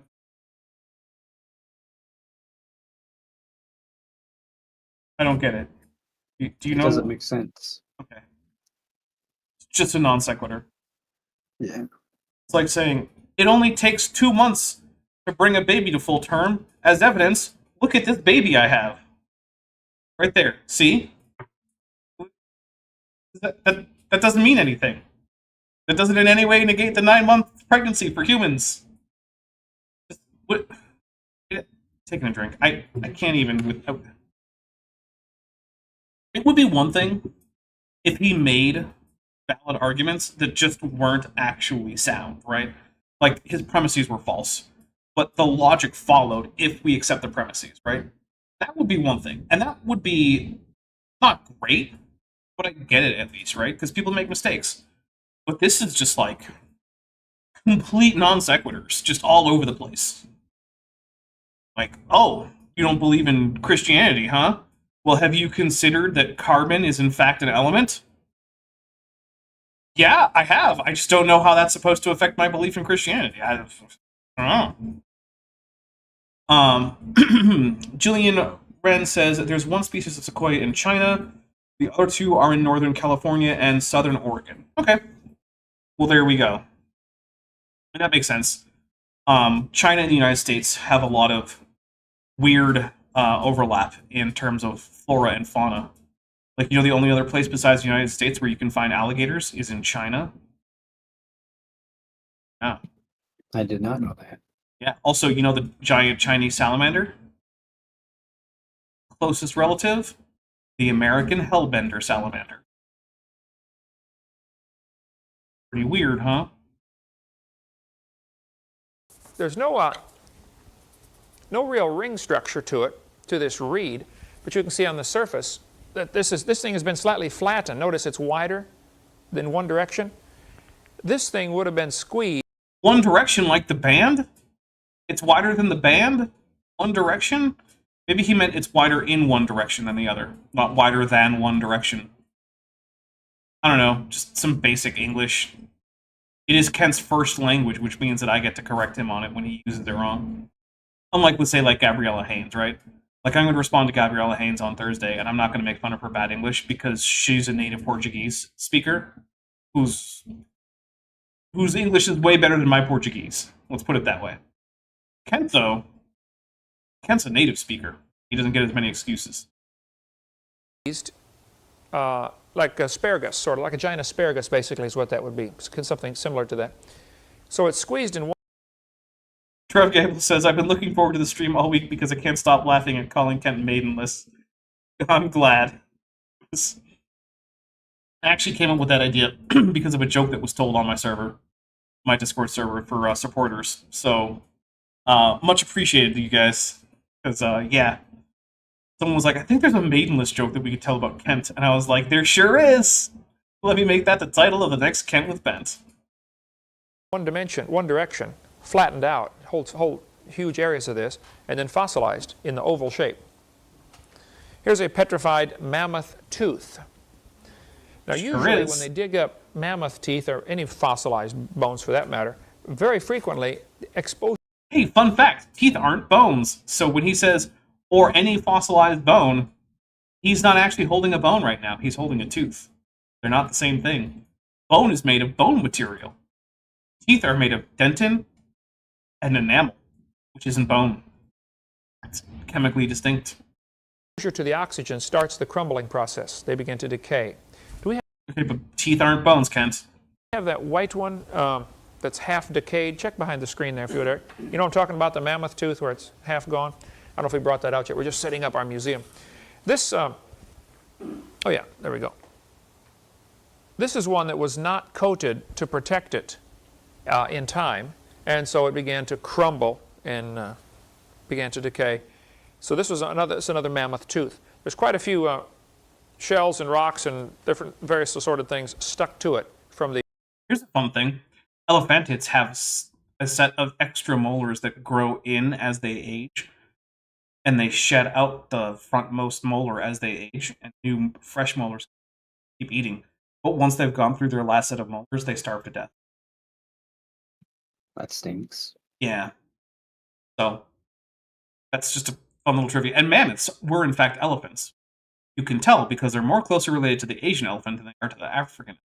And if both the Asian elephant and African elephants are in Elephantidae, then anything more closely related to one of them than the other must also be in Elephantidae, which means that mammoths are in Elephantidae, are in fact elephants. Mastodons, however, are not elephants. So there's your elephant facts for the day. It's called the matrix, the rock that it was in. Here, you're going to pass those around. That's a real mammoth, piece of a mammoth tooth, and here's the other one, the whole one. We also have a baby mammoth tooth there, if you can grab that, son. Here's on the screen is a petrified water wheel. No, it's on a little wooden stand, a little wooden block, and it's kind of stuck to it. Hey, Ben, you know that white gunk that is hard that collects on like the faucets around here? Mm-hmm. You know what that is? Is it calcium? That's what this is. Yay. This Yeah. is just calcium buildup from hard water. Mm. You know what fossils aren't made of? They're not made of calcium? Nope, not generally. Well, there you go. So this is just Kent mixing up hard water deposits with fossilization. Fossilization, in case of like permineralization, and we're over time now, so I'm going to explain this, then we're going to get out of here. Permineralization, right, actually involves the actual chemical structure of the object in question that's being permineralized being replaced with minerals. This calcification involves the accretion of calcium deposits from hard water on top of the original material, caking it and not replacing the original material at all. Which means this is fundamentally a different process than how you get petrified wood or petrified dinosaur bones. But hey, with that, we were a bit over. Ben, do you get any announcements you want to tell people about? I don't know. All right. Well, let's take a look at what's coming up on this channel. So on Wednesday, we are having a video drop. This is going to be Continuous Environmental Tripe, the movie. It's about Randy Galuza trying to give this long speech about continuous environmental tracking. It's going to be about 3 hours because it's a supercut. So, you know, bring some chips or pretzels or something. Bring a snack. Bring a drink. And then that's going to be Tuesday. Then that's going to be on Thursday. Then later on Thursday, that's going to be at noon Pacific, and at 4 p.m. Pacific, we're doing the membership drive. We're doing Birds Are Still Dinosaurs, Gabriella Haynes with Dr. Dino. Doc Dino is going to be here. That's Doc with a K, not Kent Hovind. I'm also inviting a few other people, and the deal is we are going to just keep going until we finish the video, or we run out of time. And the way that you can extend the time by gifting memberships. So we're going to start out with a 1 hour timer, then memberships are going to extend that timer, and then whenever we either run out of time or we run out of Gabriella Haynes' talk, then we'll finish. So if you want us to get through the entire talk, show up and gift memberships, or join yourself, because joining yourself will also count. So the goal is to try to get us that Darwin emoji that Vishanti made back. Want to get the Darwin emoji. And also, you know, expanding the memberships helps. Especially since I'm probably still going to need new hardware. But guess what? Hardware is probably about to be twice as expensive because of, you know, ridiculous 104% tariffs on China. So that's fun. Yeah. I'm sort of doing the FTFE membership stream. It's not going to be as extreme as his, because I'm just not going to stay up all night. Sorry. It's not going to happen. But then on Friday, come see FTFE, as well as Chesh and myself, and Maddie, and Jordan from Reason of Doubt, and Necro, and Tiri, and Zeralon as we all play Star Trek Adventures, First Edition, Star Trek Endurance, over on Top Hats Off, starting at 6 p.m. Pacific. Then on Saturday, Dapper Reacts, we're going to be doing more of the Bodhi's book about the Tower of Babel. That's just full of absolute nonsense. And Bodhi just doing lots of pareidolia and thinking that belongs in a book for some reason. All right, with that, we're going to head out of here. We're going to be going over to my Discord server for supporters and watching the last 4 episodes of Power Rangers Dino Supercharge. So if you're interested in that, head over there. And that'll be it for us. So thank you so much. I really appreciate all your support. We did not get Bent a free pizza, though. So sorry, Bent, you have to starve. Oh, wow. All right, well, we'll see you next time. Bye, everybody. Bye. Hey, before you leave, I just want to take a second to thank my patrons and channel members, especially those pledging $20 or above. Ben Hovind, Ferrevara, Tapioca Weasel, Whispers, Max Cherry, North Texas Fossils, John Ackerman, Strawberry Vein, Dr. Tapioca Weasel, Elleron Teller, Ian Chen, Kelvin Brostek von Mennen, Landon Knoll, Mabbity Babbity, Sphincter of Doom, and Volus. It's because of my channel members and patrons whom you're seeing on screen that this channel can stay afloat. Without you, it would all shut down. If you want to join the team, there's a link to join the channel below this video, and there's a link to join the Patreon in the description. On the Patreon, you can get a 10% discount for pledging annually, and either way, you get early access to virtually all of my scripted videos, often 3 to 5 months before they come out for the general public. Thanks for watching.